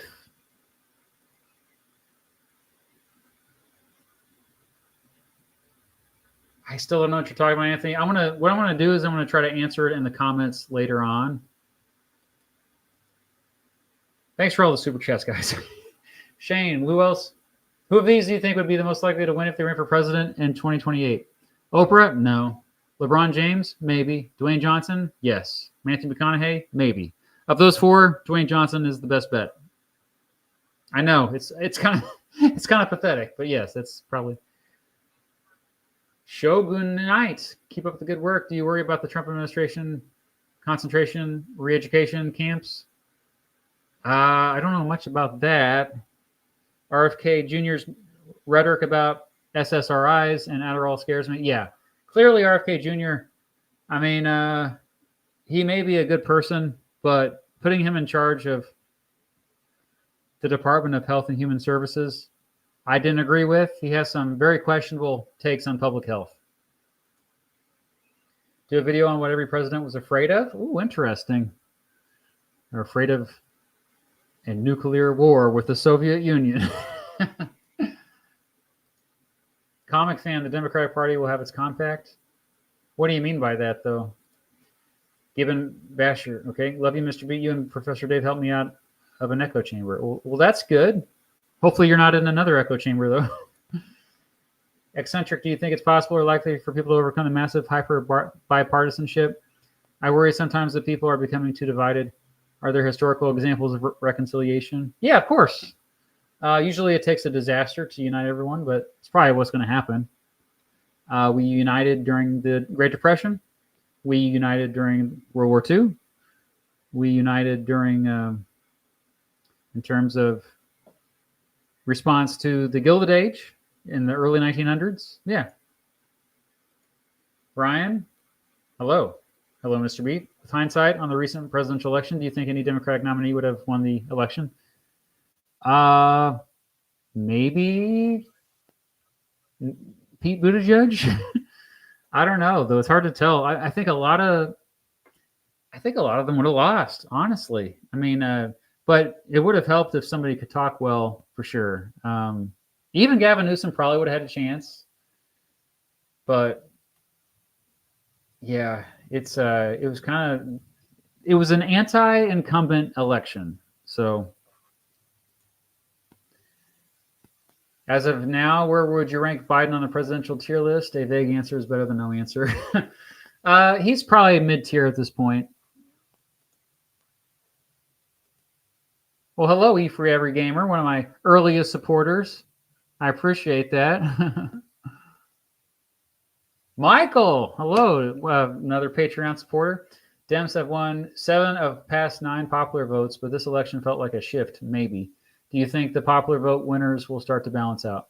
I think that the shift happened because I agree with you. This was like a shift. It's because a lot of former Democrats voted for Trump. So I think we need to acknowledge that and just finally acknowledge the Democratic Party has failed. Like it has failed to get their message across or have policies that resonate with the majority of the population. And wealth inequality. Duh. Wealth inequality is just as bad now. Actually, it's worse now than it was at the height of the Gilded Age. I'm getting a lot of text messages. This probably means Mrs. Beat here. She's probably like, you need to do this. No. Okay, I need to get off of here now. I'm sorry, everyone. How many more super chats did I have? Okay, let me just do this really quickly. Kiwi King, would you view acquiring Greenland a good thing? No. Kevin, I feel like Trump voters care more about the economy than more important matters like healthcare costs and voting rights. Maybe, but they can be swayed. They can easily be swayed. Firestorm, do you agree that U.S. flip-flops too much while most European countries keep up with the changing trends? This country is wasting chances to go. I don't think that's true. I think we generally keep up with the trends as well. Would you do a vid about RFK Jr. and the future of America's health department? I would strongly consider it. Do you like Tim and Eric? Your videos seem like it. Yes, I love Tim and Eric. They're a huge influence on me. Yeah, if you don't know who Tim and Eric are, oh my gosh. Surrealism comedy is the best. The Tim I like lately, though, is Tim Robinson. Mr. Milton, hey, Mr. B, did you see Trump says he wants to get with Xi and Putin to reduce military spending? Yes, I brought this up earlier. Would be amazing indeed. Also, would love for you to get with VT, Vlogging Through History again for a collab. Keep up the great work. Yes, I hope to meet up with him actually this summer in person. Stephen, I feel so helpless politically, like the system is collapsing and there's nothing we can do. Am I wrong? There's plenty you can do. You can protest, but most importantly, show up to your local school board meeting, city council meeting, state legislature. Show up. Just show up there if you can. Put the pressure on them. And when they see you in person, it's way more impact. Run for local office, especially if you live in a small town and there's not anybody there's people that don't have anybody running against them, which that actually is more common than you think. There's a lot of people that just assume they're going to get into office in a local office because there's no one else wants to do this job. No, you should run against them. Gusty again. Do you agree with Biden's warning on the tech industrial complex in his farewell address? Yeah, but I mean, a lot of people have been warning about this for a long time. Chrono Connect, do you think JD Vance is a potential candidate and why? Oh, I mentioned this earlier, yeah. So I think he's probably the leading contender for 2028.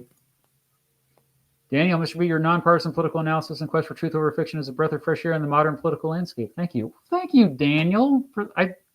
I'm so focused on negative comments that when I get a comment like this, it's kind of like almost a shock. Okay. Thoughts on Election Truth Alliance? I've heard of it, but I need to revisit it. I'm going to write this down so I remember to check it out later. Okay. Election Truth Alliance.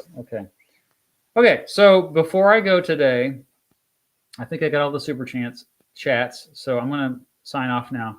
Before I go, I just want to say thank you for all your support of all my videos, but especially my presidential election videos.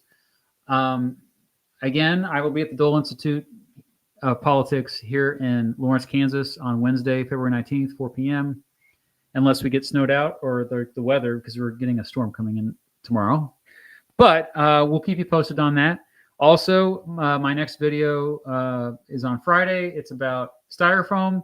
I know it's kind of weird. The video after that is about how every president spent their time in retirement. What else? Check out my website, IamMrBeat.com.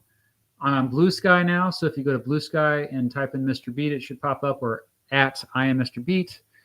What else? There's something else. Oh, tonight, finally, I'm going to be doing the second round of Jeopardy, History Tuber Jeopardy. I'm facing off against History Underground, and it will be on. I honestly, I'm a little terrified. So if you watch the first round, let me try to pull up the information here. Oh, it's the semifinal of the History Showdown. It's on Mr. Terry. I'm sorry, it's on Mr. Terry's channel. You have to go to Mr. Terry. It starts at 7 p.m. Eastern, and it's going to be me against JD of History Underground. And as far as I know, it's going to be mostly American history trivia, but some world history trivia, Jeopardy format. So we both, me and JD won the first round. This is the second round. The winner goes on to the final. It's just a bunch of history tubers trying to prove how much useless history knowledge we have. So anyway, check that out on Mr. Terry's channel tonight, 7 p.m. Central. Thanks for being here. Thank you for watching and supporting my channel. You are awesome. Hang in there. It's going to be fine, okay? Bye-bye.